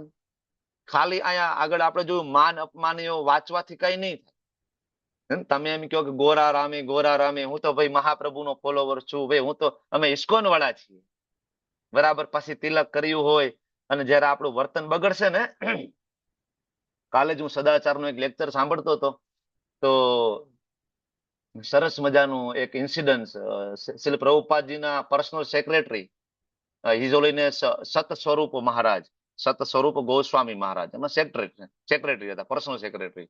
એક સમય એવું થયું કે પ્લેનની ટિકિટમાં શ્રી પ્રભુપાદજીની સીટ આગળ આવી અને મહારાજ એમના પર્સનલ આસિસ્ટન્ટ સત સ્વરૂપ મહારાજની ટિકિટ પાછળની સાઈડમાં આવી સીટમાં. હવે શ્રી પ્રભુપાદજી બેઠા, બેસાડી તો દીધા, પણ ઉતરવા ટાઈમે પ્રભુપાદ આગળથી ઉતરે ને અને આ એમના આસિસ્ટન્ટ પાછળ રહી જાય, બરાબર. તો હકીકતે આસિસ્ટન્ટ આગળ થઈ જવું જોઈતું હતું, પણ ઓલા પ્લેન વાળા તો જવા નતા દેતા ઉતરવામાં. પછી મહારાજ ઉતર્યા અને પછી ફટાફટ મહારાજ આ રીતના દોડીને જતા હતા, આમ દોડીને. બરાબર. તો હવે તો સ્વાભાવિક છે, બધાને આઘા કરતા કરતા જવા પડે ને પાછું પ્રભુપાદ સુધી પહોંચવામાં, કારણ કે ગુરુની સેવા કરવાની હતી. પણ એમાં એક માતાજીને થોડોક ધક્કો લાગી ગયો. હાથ માતાજી કે છે, આર યુ અ મોન્ક? તમે સાધુ છો? સાધુનું આવું વર્તન હોય? અત્યાર સુધી મહારાજ કે છે કે એ શબ્દો હજી મારા કાનમાં ગુંજે છે. સાધુનું આવું વર્તન હોય? સદાચાર બહુ ઇમ્પોર્ટન્ટ વસ્તુ છે. કોઈ પણ પરિસ્થિતિમાં સદાચારનો ત્યાગ ના કરી શકાય. પ્રેક્ટિકલ બહુ મહત્વની વસ્તુ છે. ખાલી તિલક કરશું, ખાલી કંઠી પહેરશું, ખાલી ધોતી કુર્તો પહેરશું, નહીં. ગોરાર આમી નહીં ચાલે. એનો કોઈ મતલબ નથી. ગોરાર આચાર, ગોરાર વિચાર, મહાપ્રભુનો આચરણ જે આપણે શીખડાવ્યું છે, મહાપ્રભુનો જે વિચાર, મહાપ્રભુની જે પદ્ધતિ જીવનમાં ઉતારવી પડશે ને. That is theoretical knowledge. બરાબર. Practical knowledge, sorry, realisation. બરાબર. એટલે મારા ગુરુ મહારાજ જયપ્રતાપ સ્વામી મહારાજ સમજાવે છે કે સાચી ભક્તિ એ છે કે જયારે આપણી સામે કોઈ પણ મુશ્કેલી આવે, બીમારી આવે, આર્થિક સંકટ આવે, ત્યારે આધ્યાત્મિક રીતે આપણે ડગીએ. મહારાજ સમજાવે છે. અને મહારાજ ખાલી સમજાવે છે એવું, મહારાજ અત્યારે પ્રેક્ટિકલ કરીને બતાવે છે. અમેરિકાની હોસ્પિટલમાં આઈસીયુ ના બેડ ઉપર સુતા સુતા, બરાબર ને, ગળામાં હોલ કરેલો છે, ત્યાં નળી નાખેલી છે, અને મહારાજે ચેન્ટિંગ, હરે કૃષ્ણ કૃષ્ણ કૃષ્ણ હરે હરે, હરે રામ રામ રામ હરે હરે. ખાલી પોતાની ઉન્નતિ માટે નહીં, મહારાજ ત્યાં એના આસિસ્ટન્ટને બોલાવી અને કૃષ્ણ ભાવનામૃતના પ્રચાર કરવા માટેના પ્લાન બનાવી રહ્યા છે. કેવી રીતના હજી વધારે લોકો સુધી આપણે પહોંચી શકીએ. મહારાજ બોલી નથી શકતા તો કીપેડ જેવું એમને આપ્યું છે, જેમાં એ નંબર પ્રેસ કરે, બરાબર, તો એમાં ટાઈપ થાય થોડું થોડું, અને એના ઉપરથી એના આસિસ્ટન્ટ છે સમજી જાય કે મહારાજ શું કહેવા માંગે છે. તમે સમજો છો? આ મહાન સંતો આવે, આ એક એક શ્લોક જીવનમાં ઉતારીને આપણને બતાવી દે. જ્ઞાન વિજ્ઞાન તૃપ્તાત્મા કુટસ્થો વિજિતેન્દ્રિય, સોના અને પથ્થર સમાન. ઈઝોલીને છે પતા કહેશો, સ્વામી મહારાજ ઉદાહરણ આપે છે પ્રભુપાદજીનું. પ્રભુપાદ વિદેશમાં ગયા, લાખો ને કરોડો રૂપિયા એમને દાનમાં આવતા હતા. ભવ્યાતિ ભવ્ય ભવનો આપેલા છે. જ્યોર્જ હેરિસન નામના એક સિંગર, કેનેડિયન સિંગર, એમને એમનું આખું મોટું વિશાળ ઘર લંડન ની અંદર આપી દીધું. ખબર છે તમને? આજે ભક્તિ વેદાંત મેનોર તરીકે ઓળખાય છે. ગૂગલમાં ટાઈપ કરો ભક્તિ વેદાંત મેનોર, બરાબર, તો એ આપણું વિશાળ મંદિર છે લંડનમાં. એ આખી જગ્યા એક જ વ્યક્તિની છે, જ્યોર્જ હેરિસન. બરાબર. તો શ્રીલ પ્રભુપાદ પાસે કરોડો રૂપિયા આવતા, લાખો રૂપિયાનું દાન આવતું, પણ પ્રભુપાદ ક્યારેય એમાંથી પ્રભાવિત નથી થયા. કોઈ દિવસ એમાંથી એક રૂપિયો પોતાના સ્વાર્થ માટે નથી વાપર્યો કે ચાલો હવે હું કહેવાય રોલેક્સ ની ઘડિયાળ પહેરી લઉં. નહીં, નો. પોતાના માટે એક રૂપિયો નથી વાપર્યો કે બ્રાન્ડેડ શૂઝ પહેરી લઉં. નો. બરાબર. એ જ સિમ્પલ ધોતી, એ જ સિમ્પલ કુર્તો. પોતાના માટે કાંઈ નહીં. સોનું હોય, ધન હોય, બધું કોના માટે? કૃષ્ણ માટે, પુસ્તક છાપવા માટે. બરાબર ને? તો અહીંયા જે લખ્યું છે એ આવા મહાન સંતો આવી અને બતાવીને ગયા છે કે કેવી રીતના આ વસ્તુ થઈ શકે. ઓકે, હવે હજી એક સ્ટેજ આપણે આગળ વધીએ યોગારૂઢના લક્ષણોની અંદર. તો અહીંયા આગળ સમજાવે છે, તો ગયા શ્લોકની અંદર વસ્તુ પ્રતિનો એપ્રોચ હતો ને, બધી વસ્તુ હતી એમાં, સોનું ને કાકરા ને એ બધું હતું ને, વસ્તુ. હવે અહીંયા વ્યક્તિ પ્રતિનો એપ્રોચ આવશે, વ્યક્તિ માટેનો. બરાબર. અહીંયા અલગ અલગ પ્રકારના વ્યક્તિ સાથે આપણે કેવી રીતના ડીલ કરવી. રિલેશનશિપ મેનેજમેન્ટ ફોર્મ્યુલા આ શ્લોક તમને શીખડાવે છે. રિલેશનશિપ મેનેજમેન્ટ ફોર્મ્યુલા, બરાબર, આ શ્લોકની અંદર. તો અલગ અલગ પ્રકારના લગભગ 9 પ્રકારના લોકો, આ 8મું લક્ષણ છે. 7મા શ્લોકની અંદર 3 લક્ષણો હતા, 8મા શ્લોકની અંદર 4 લક્ષણો હતા, 4 ને 3 7, અને આ શ્લોકની અંદર 1 લક્ષણ છે. કયું લક્ષણ છે? તો કે 9 પ્રકારના લોકો સાથે ડીલ કેવી રીતના યોગારૂઢ અવસ્થામાં સ્થિત ભક્ત કરે છે. કયા 9 પ્રકારના? તો કે પેલું છે સુરત, એટલે કે શુભેચ્છક. સુરત. ભોક્તારમ યજ્ઞ તપસા. બોલો શ્લોક, બોલો ચાલો. ભોક્તારમ યજ્ઞ તપસામ સર્વલોક મહેશ્વરમ બૃહદમ સર્વભૂતાનામ જ્ઞાત્વા મામ શાંતિમુચ્યતે. સુરદમ સર્વભૂતાનામ. સુરદમ, સુરદમ એટલે ભગવાન એવા મિત્ર છે. સુરદમ શુભેચ્છક મિત્ર. શુભેચ્છક મિત્ર એટલે શું થાય? હંમેશા તમારું સારું વિચારે. એનો સ્વભાવ જ સારું વિચારવાનો છે. એવું નહીં કે તમારું જ સારું વિચારે છે, બધાનું સારું વિચારે છે. એવું નહીં કે તમે એના મિત્ર છો એટલે સારું વિચારે છે, નહીં, એનો સ્વભાવ જ સારું વિચારવાનું છે. કૃષ્ણ બધા માટે સારું વિચારે છે. કૃષ્ણ હિરણ્યાક્ષ માટે સારું વિચારે છે. કૃષ્ણ રાવણ માટે સારું વિચારે છે. રામચંદ્રજી તમે જો ને વાલ્મીકી રામાયણમાં કહે છે ને કે એક વખત રાવણ મારી પાસે આવી જાય ને એમ કહી દે ને કે પ્રભુ મારી ભૂલ થઈ ગઈ, તો મને ક્ષમા કરી દો, હું તમારો ને તમે મારા, તો પ્રભુ બરાબર રામચંદ્રજી કે છે મારી અયોધ્યા એને આપી દઉં, મારી અયોધ્યા એને આપી દઉં. બરાબર ને?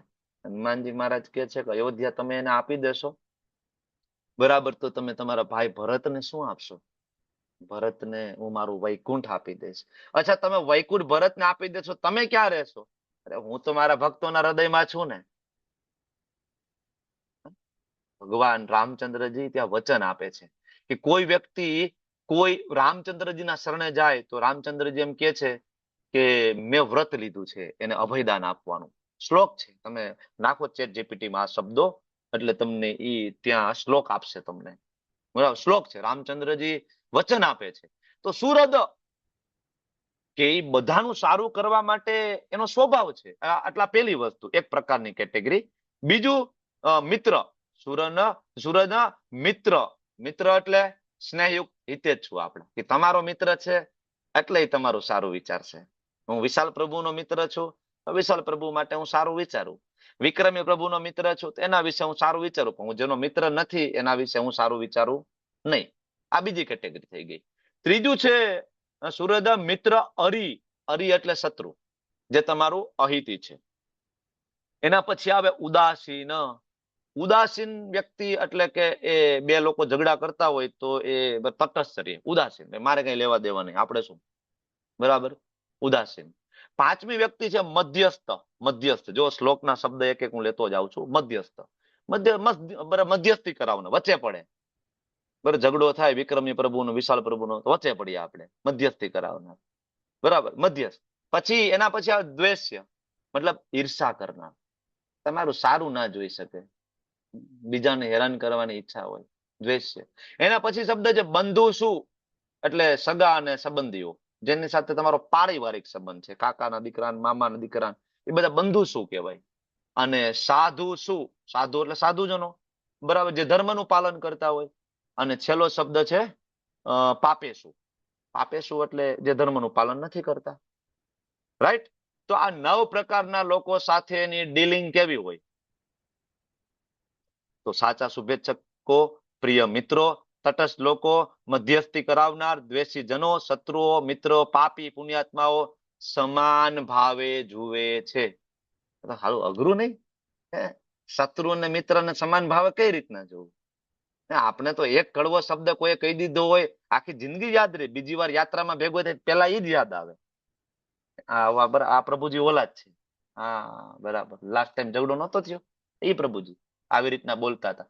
17 સારું બોલ્યા હશે પ્રભુજી, યાદ નહીં આવે, પણ એક ખરાબ વાક્ય છે આખી જિંદગી યાદ આવશે. આવે ને? આનાથી એક્ઝેક્ટલી ઓપોઝિટ છે કૃષ્ણ. બરાબર, કૃષ્ણ એક જ સારું વાક્ય યાદ રાખે ને તમારી 17 કહેવાય કે જે આપણી ભૂલો, કૃષ્ણ એને જોતા જ નથી.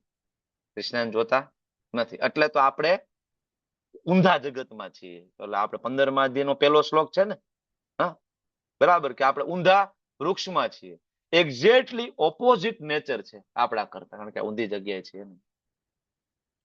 તો આ શ્લોક આપણને શીખડાવે છે પહેલી પ્રેક્ટિકલ ટીચિંગ્સ, કે લોકોના લેબલથી મુક્ત થવું. સમબુદ્ધિ વિશિષ્યતે, આમાં જે શબ્દ છે ને, સમબુદ્ધિ વિશિષ્યતે, બિયોન્ડ મટીરિયલ લેબલ્સ. ઇસ્કોનની અંદર મટીરિયલ લેબલ આપણે જોઈએ છીએ. હમણાં એક વિડીયો હું જોતો હતો, આપણા ગુરુ મહારાજનો વિડીયો છે. આપણા ગુરુ મહારાજ ગુરુ પૂજા કરી રહ્યા છે, ગાઈ રહ્યા છે.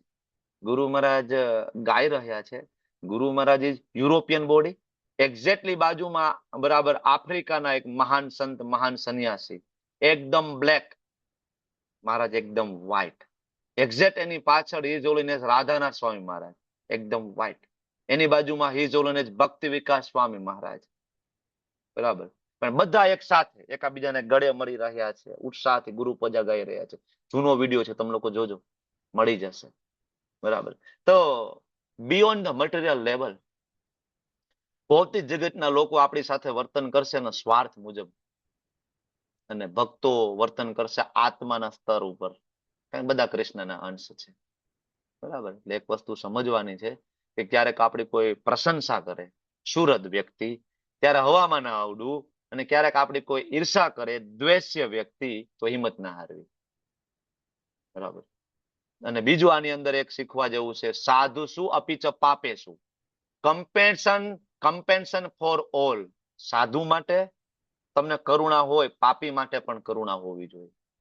અપી ચેતસી દુરાચારો, શ્લોક છે ને, અપી ચેતસી દુરાચારો ભજતે મામ અનન્ય ભાગ, સાધુ રેવ સમંતવ્ય વાળો શ્લોક છે ને. લગભગ બે શ્લોક મેં મિક્સ કરી દીધા ભૂલમાં, પણ જોજો, અપી ચેતસી દુરાચાર વાળો શ્લોક છે. ભગવાન પોતે કે છે ને કે ગમે એવો પાપી હોય ને, બરાબર, નહીં સાધુ માનું. કમ્પેન્શન ફોર ઓલ. શુદ્ધ વૈષ્ણવ છે ક્યારે પાપી માણસને સ્વીકારતો નથી. સરસ મજાનું એક ઉદાહરણ હિઝ હોલીનેસ છે પતાકા સ્વામીજી મહારાજના લેક્ચરમાં આપે છે. સમદ્રષ્ટિ, સોરી, 18મા અધ્યાય નહીં, 5મા અધ્યાયનો 18મો શ્લોક છે ને, વિદ્યા વિનય સંપન્ને, આપણે હમણાં ભણ્યા હતા ને 5.18. એ શ્લોક ઉપર લેક્ચર છે ગુરુ મહારાજનું.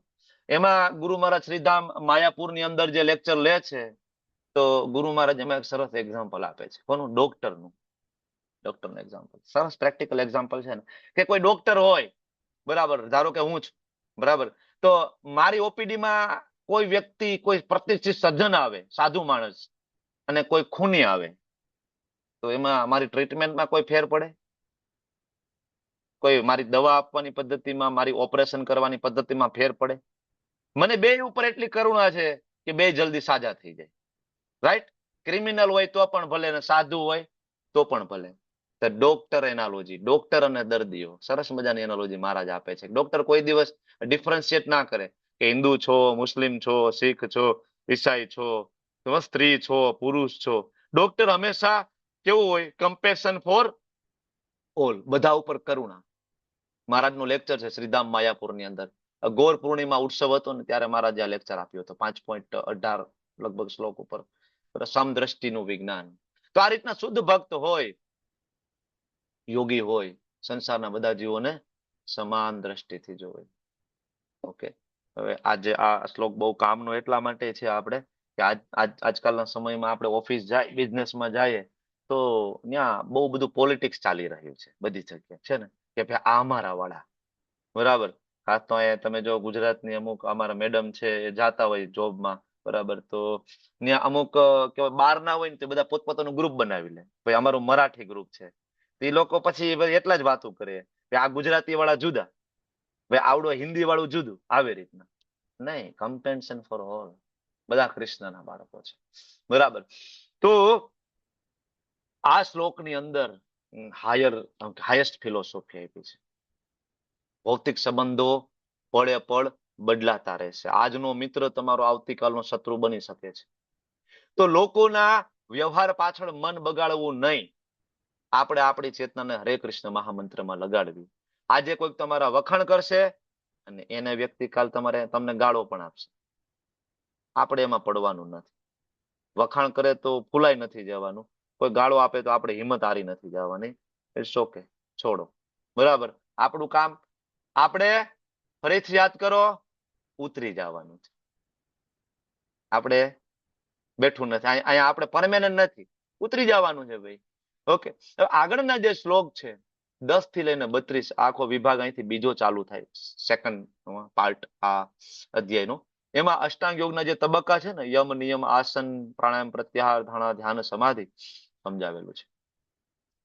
આનો તમે ફોટો પાડી શકો, કારણ કે યમ 6.10 માં આપ્યો છે, નિયમ 16-17 માં આપ્યો. જો પછી આસન પાછો 11 થી 14 માં આપ્યો છે, એટલે તમે ગોટે નહીં ચડતા, કારણ કે હવે શ્લોકનો ક્રમ થોડો આડાઅવળો ચાલશે. આપણે આગળ ભણશું એમાંય પેલા 10મો લઈશું, બરાબર, પછી 16, 17 લઈશું. તો તમને એમ થશે કે 11, 12, 13, 14, 15 ક્યાંય ગયા. પણ યમ પછી નિયમ લઈશું, નિયમ પછી આસન લઈશું, આસન પછી આ પ્રાણાયામ આપણે ભણી ગયા અધ્યાયમાં 5.27, 28 પ્રાણાયામ છે, રાઈટ. અને એના પછી પ્રત્યાહાર વાળો શ્લોક છે પછી આવશે. તો એવું ક્વેશ્ચન ના થવો જોઈએ કે આ સિક્વન્સ કેમ ચેન્જ થઈ ગયો, કારણ કે યમ આ એકચ્યુઅલી અર્જુન બહુ બુદ્ધિશાળી હતા. ભગવાનને એને સિક્વન્સ આપવાની જરૂર નહોતી. અર્જુન, હવે હું તને યમ વિશે કહું છું, અર્જુન સાંભળજે, હું તને નિયમ વિશે કહું છું. જરૂર નહોતી. આપણે જરૂર છે, આપણે સિક્વન્સની જરૂર છે. એટલા માટે આપણને નામનિષ્ઠ પ્રભુએ સરસ મજાની પીપીટી ડિઝાઇન કરીને આપી છે કે આ ક્રમ મુજબ છે: યમ, નિયમ, આસન, પ્રાણાયામ, પ્રત્યાહાર, ધારણા, ધ્યાન અને સમાધિ. અહીંથી જે આપણે 10મો શ્લોક ચાલુ કરીએ, અષ્ટાંગ યોગનો જે પહેલો શ્લોક, બરાબર, એમ કહી શકો યમ. યમ, વિચાર કરો કે આની શરૂઆત કેટલી ડિફિકલ્ટ છે, અને આપણે એમ કહી કે આપણે અષ્ટાંગ યોગ કરશું. 10મો શ્લોક, બરાબર, પેલો, યોગી યુજત સતત આત્મા આત્માનમ રહસી સ્થિત. યોગી યુજિત સતતમ, યુજિત એટલે જોડાયેલો છે. કોની સાથે જોડાયેલો છે? કૃષ્ણ ભાવનામૃતમાં. યોગી મીન્સ જે સતત કૃષ્ણ ભાવનામૃતમાં જોડાયેલો છે, કન્ટિન્યુઅસ. એની પાસે બીજું કાંઈ કામ નથી. શ્રીલ પ્રભુપાદજી કહે છે કે હું મારી જિંદગીમાં એક ક્ષણ માટે પણ હું કૃષ્ણને ક્યારે ભૂલ્યો નથી. એક મોમેન્ટ. આપણે એના કરતા ઊંધું છે. આપણે ખાલી ક્લાસમાં હોય ત્યારે જ કૃષ્ણ યાદ આવે, એમાંય વચ્ચે વચ્ચે પાછા ભૂલાઈ જ જાય છે, બીજું કામ યાદ આવી જાય છે, બરાબર. તો યોગી યુજિત સતતમ આત્માનમ રહસી સ્થિત. હવે આ યમ અને એની પેલી ડિમાન્ડ શું છે? રહસી સ્થિત, મતલબ એકાંત જગ્યાએ જતું રહેવું. ખાલી શરીરથી નહીં, મન અને આત્માથી એકાંત જગ્યાએ જતું રહેવું. રહસી સ્થિત. જાવું છે એકાંતમાં? કોઈ છે ભાઈ એકાંતમાં? 15 દિવસ હિમાલય, બદ્રીનાથ, બરાબર, ગુફાઓમાં જે કોઈ નથી, એકાંત. અરે પ્રભુજી, ગુફાની ક્યાં વાત કરો, આ ઘરના રૂમમાં 3 કલાક બરાબર ત્યાં કોઈ પૂરી દે તો રેવાય એમ નથી. મોબાઈલ ભેગું આપી દે તો વસ્તુ જુદી છે. તો ઇન્સ્ટાગ્રામ ને ફેસબુક હોય તો નીકળી જાય 5 કલાક. રહસી સ્થિત. પેલું પગથિયું આપણે યમ વાળું ક્લિયર ના કરી શકીએ, આપણે અષ્ટાંગ યોગ કરી શકીશું? અર્જુન એટલા માટે આગળ ના પાડશે, બરાબર ને? તમને લોકોને ખ્યાલ છે ને, લેવલ 1, 2 આપણે ભણી ગયા, અને અર્જુન એમ કહે, પ્રભુ તમે કહો છો બહુ મજા આવી સાંભળવાની, પ્રેક્ટિકલ નથી, આ નહીં થાય, મારાથી તો નહીં થાય. અર્જુન ના પાડી દે છે. અને આપણે એમ કહે કે હું યોગ કરું છું, હું ઋષિકેશ જાઉં છું, હું હરિદ્વાર જાઉં. પછી ઋષિકેશ જઈને શું કરતા હોય? અમે યોગ કરીએ છીએ. સવારમાં ઉઠીને યોગાસનમાં બેસે, 2 આંખ બંધ કરી, મજા આવી ગઈ, આજ તો માઇન્ડ ફ્રેશ થઈ ગયું. ફ્રેશ થઈ જાય ને, 2 કલાકની નીંદર થઈ ગઈ. નીંદર થાય યોગના નામે. ખરેખર મેડિટેશન આ યુગનો ધર્મ નથી, બરાબર. નીંદર થાય તો બધાનું મન શાંત થાય. તમારું મારું એમને સુઈ જાવ તો એ મન શાંત થાય, મજા જ આવે, બરાબર. અમને બહુ મજા આવી, યોગ કરવા ગયા હતા, નીંદર આવે, બીજું કઈ ના થાય, આંખો બંધ કરીને. તો રહસી સ્થિત પેલું પોસિબલ નથી. પેલું, કારણ કે મન કૃષ્ણની વિભૂતિ છે, અને કૃષ્ણની કૃપા વગર તમારું મન કોઈ દિવસ મેડિટેશન એટલે કે ધ્યાનમાં લાગે નહીં, ઇમ્પોસિબલ. પછી આવે એકાકી યચ્ચિતાત્મા. એકાકી યચ્ચિતાત્મા, સાવધાની પૂર્વક મનને કાબુમાં રાખો, મનથી, બરાબર. અને છેલ્લે નિરાશી, કોઈને કશાથી આકર્ષાયા વગર, અને અપરિગ્રહ, સંગ્રહ વૃત્તિ વગર. અપરિગ્રહ, સંગ્રહ નહીં, અપરિગ્રહ, કોઈ પણ વસ્તુનો સંગ્રહ નહીં, રોજે રોજનું. આપણે એવું છે, આપણે ઘણી વાર ઉદાહરણ આપીએ છીએ. એક ચોકની અંદર, બરાબર, એક તમે કોથળો અનાજનો મૂકી આવો, બરાબર, તો આવશે ગાય, આવશે કૂતરો, આવશે ચકલી, આવશે, એ બધા પોતે ખાઈ લેશે ને ખાઈ પીને ઉડી જશે, ને પછી આપણે જઈશું, આપણે કોથળો ખંભે મારીને ઘરે લેતા આવશું. સંગ્રહ વૃત્તિ, અપરિગ્રહ. બરાબર ને? તો વિચાર કરો, આ યમની પેલી ડિમાન્ડ આપણે પૂરી કરી શકીશું? તો આગળ વિચાર કરીએ, નિયમમાં જઈએ. યમ, નિયમ, આસન, પ્રાણાયામ, પ્રત્યાહાર, ધારણા, ધ્યાન, સમાધિ. યમ ના થાય, યમ ના થાય. ગોર કિશોરદાસ બાબાજી મહારાજ પોતાના માટે ઝૂંપડી નહોતા બનાવતા. બરાબર, આપણા ગોસ્વામીઓ, સનાતન ગોસ્વામી, રૂપ ગોસ્વામી ઝૂંપડી નહોતા બનાવતા. રઘુનાથ દાસ ગોસ્વામી, રઘુનાથ ભટ્ટ ગોસ્વામી ઝૂંપડી નહોતા બનાવતા. અપરિગ્રહ, રોજે રોજ. બરાબર, ત્યારે થઈ શકાય. ઓકે, તો અધ્યાત્મવાદીઓ પોતાના શરીર, મન અને આત્માને હંમેશા પરમાત્મામાં તલ્લીન રાખવા જોઈએ. યોગી યુજિત સતતમ. થોડીક વાર પૂરતા નહીં, 16 માળા પૂરતા નહીં, સતતમ, સતતમ. અને એકાંત સ્થળે રહસ્ય સ્થિત, એકાંત સ્થળે એકલા રહેવું જોઈએ. કળિયુગની અંદર એકાંત એટલે બધા ભક્તોનો સંગ. એકાંત, બધા સાથે મળીને એનો એક અંત આવે, એને કહેવાય એકાંત. ઘરની અંદર તમે 5 વ્યક્તિ બેસો તો 5નો એક અંત ના આવે. એ બધાના ઓપિનિયન જુદા જુદા હોય, પણ એકાંત એટલે બધાનો મત અલ્ટિમેટલી એક હોય. ગઈકાલે આપણે વાત કરી હતી કે 120 દેશના લોકો કોલકાતામાં ભેગા થયા હતા, પણ છતાં એને એકાંત કહેવાય.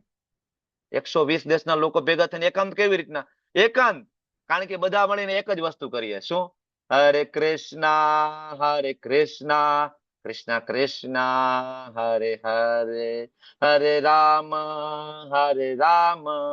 રામ રામ, હરે હરે. એકાંત કળિયુગની અંદર એકાંત. બરાબર.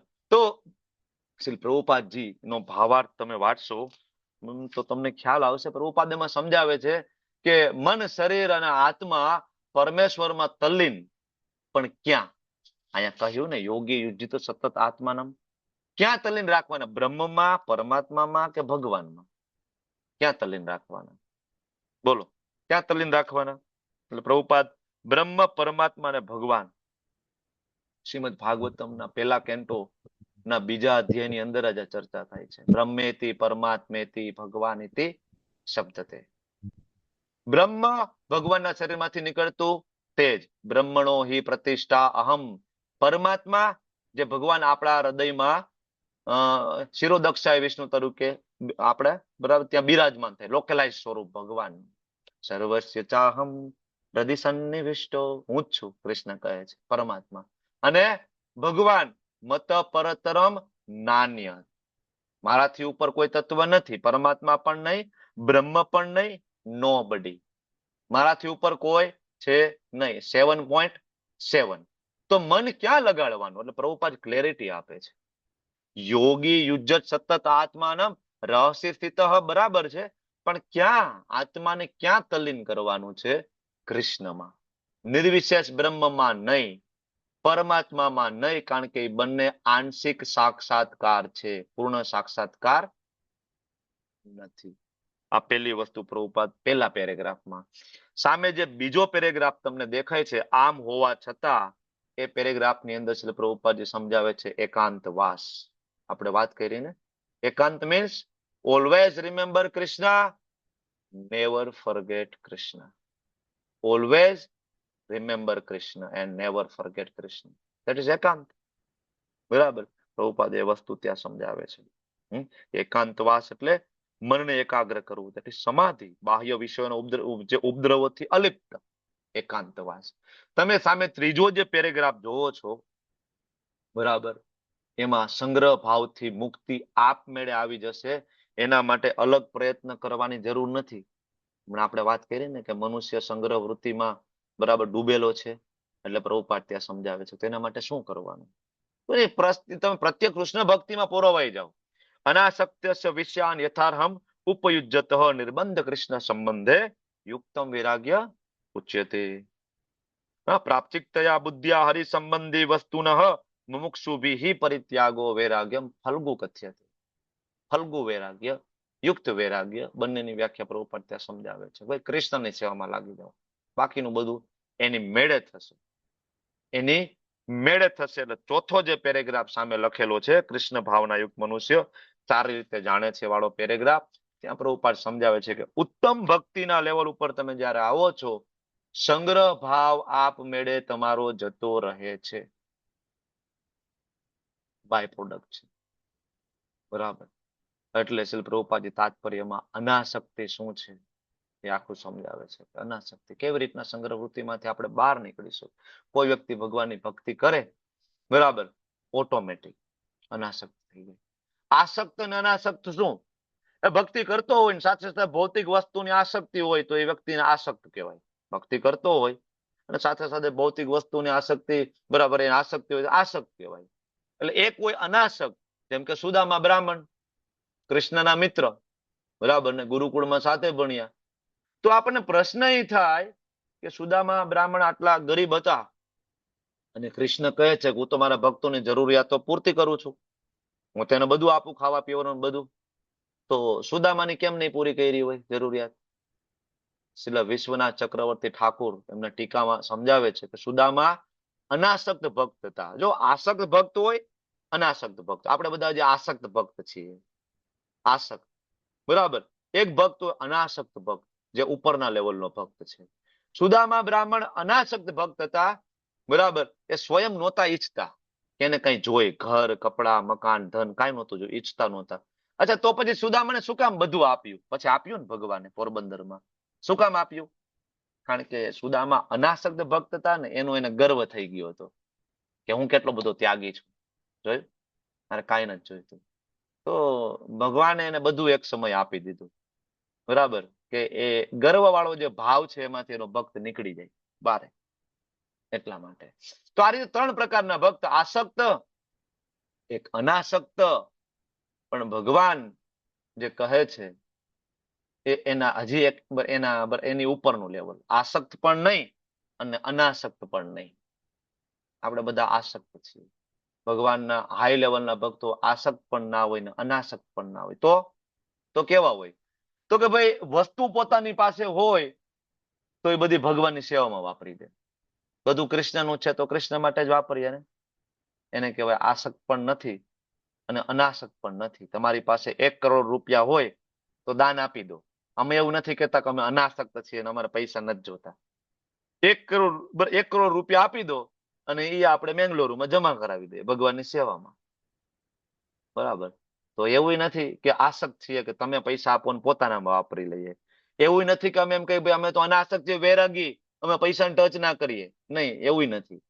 તો એની ઉપરનું લેવલ છે આસક્ત, અનાસક્ત અને એની ઉપરનું. બરાબર, કે એ બધું જ કૃષ્ણનું. આસક્ત પણ નહીં અને અનાસક્ત પણ નહીં, સૌથી શ્રેષ્ઠ. બરાબર. શ્રીલ રૂપ ગોસ્વામી સમજાવે છે કે આ ભક્ત હોય સૌથી શ્રેષ્ઠ છે, આસક્તિ પણ નહીં અને અનાસક્તિ નહીં. તો આપણે આ શ્લોકમાંથી શીખ્યા કે કળિયુગની અંદર સાચું એકાંત કયું? હિમાલયની ગુફામાં જવાની જરૂર નથી. બરાબર. ખાલી નકામા ભૌતિક લોકોનો સંગ છોડી દો ને. અસત સંગ એ વૈષ્ણવાચાર.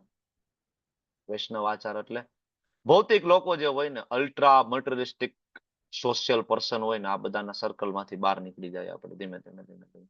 શ્રીલ પ્રભુપાદજીનું એક લેક્ચર છે લોસ એન્જલસની અંદર 13 ફેબ્રુઆરીનું. તે પ્રભુપાદ આ વસ્તુ સમજાવે છે કે નીકળી જાવ બહાર.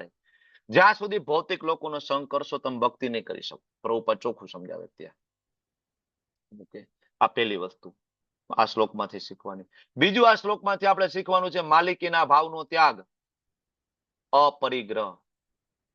બરાબર. આમાંથી બહાર નીકળીએ. આપણી પાસે ગાડી હોય, ધન હોય, સંપત્તિ હોય, કોઈ પ્રોબ્લેમ નથી, પણ બધું કોના માટે? કૃષ્ણ માટે.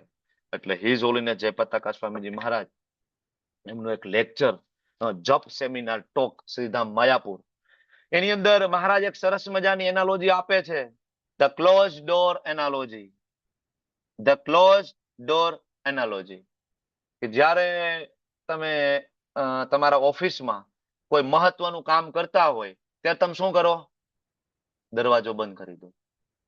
બરાબર. મોબાઈલ સાયલન્ટ કરી દો. ખાનામાં મોબાઈલ મૂકી દો. કારણ કે તમે એક ઇમ્પોર્ટન્ટ કામ કરી રહ્યા છો. જ્યારે તમે તમારા ઘરની અંદર તિજોરી ખોલતા હોય પૈસા ગણવા માટે, સોનું બધું બહાર કાઢવાનું હોય જોવા માટે કેટલીક બિસ્કિટ પડ્યા છે, ત્યારે તમે શું કરો? રાજેશ્વરી માતાજી, દરવાજા બંધ કરી દઈએ. બરાબર. કોઈને અંદર આવવા ના દઈએ. Close door analogy. કોઈ આવું ના જોઈએ. સેમ વે ગુરુ મહારાજ સમજાવે છે કે જ્યારે આપણે જપ કરવા બેસીએ છીએ ત્યારે the close door analogy, door close કરી દો. આ સમય મારો અને કૃષ્ણનો છે. Nobody can enter. મારો અને કૃષ્ણનો અમારો પર્સનલ સમય છે. આમાં કોઈ એન્ટર નહીં થઈ શકે. Nobody can enter the close door analogy. સરસ છે ને? જપ સેમિનાર ટોક હતો મહારાજનો શ્રીધામ માયાપુરમાં મહારાજે ત્યાં આપ્યું છે. તો ઘણું બધું આપણે શીખવાનું છે આ બધા શ્લોકોમાંથી. અને જ્ઞાન વિજ્ઞાન તૃપ્તાત્મા, ખાલી જ્ઞાન નહીં, વિજ્ઞાન તૃપ્તાત્મા આપણે એને જીવનમાં ઉતારવાનું છે. બરાબર. ઓકે, તો ટાઈમ થઈ ગયો છે આજ તો. વાંછા કલ્પતરુભ્યશ્ચ કૃપા સિંધુભ્યો ચ પતિતાનાં પાવનેભ્યો વૈષ્ણવેભ્યો નમઃ. અનંત અનંત કોટી વૈષ્ણવ કી જય, શ્રી પ્રભુપાદ કી જય, ગુરુ મહારાજ કી જય. હરે કૃષ્ણ કૃષ્ણ કૃષ્ણ હરે હરે, હરે રામ રામ રામ હરે હરે. મને એમ કે હજી 2 શ્લોક લઈ લો. પછી મેં જોયું તો મને ખબર પડી કે માથે 5 મિનિટ હજી થઈ ગઈ છે. મારો ટાર્ગેટ હતો એકચ્યુઅલી 7-8 શ્લોક લેવાનો. 8 શ્લોક જ થયા આપણાથી. ચાલો, હરિપ્રિયા માતાજી બોલો. આમ તો કાંઈ ઉતાવળ છે નહીં. આમ છે ઉતાવળ? કોને ઉતાવળ છે? નથી ને તમને લોકોને?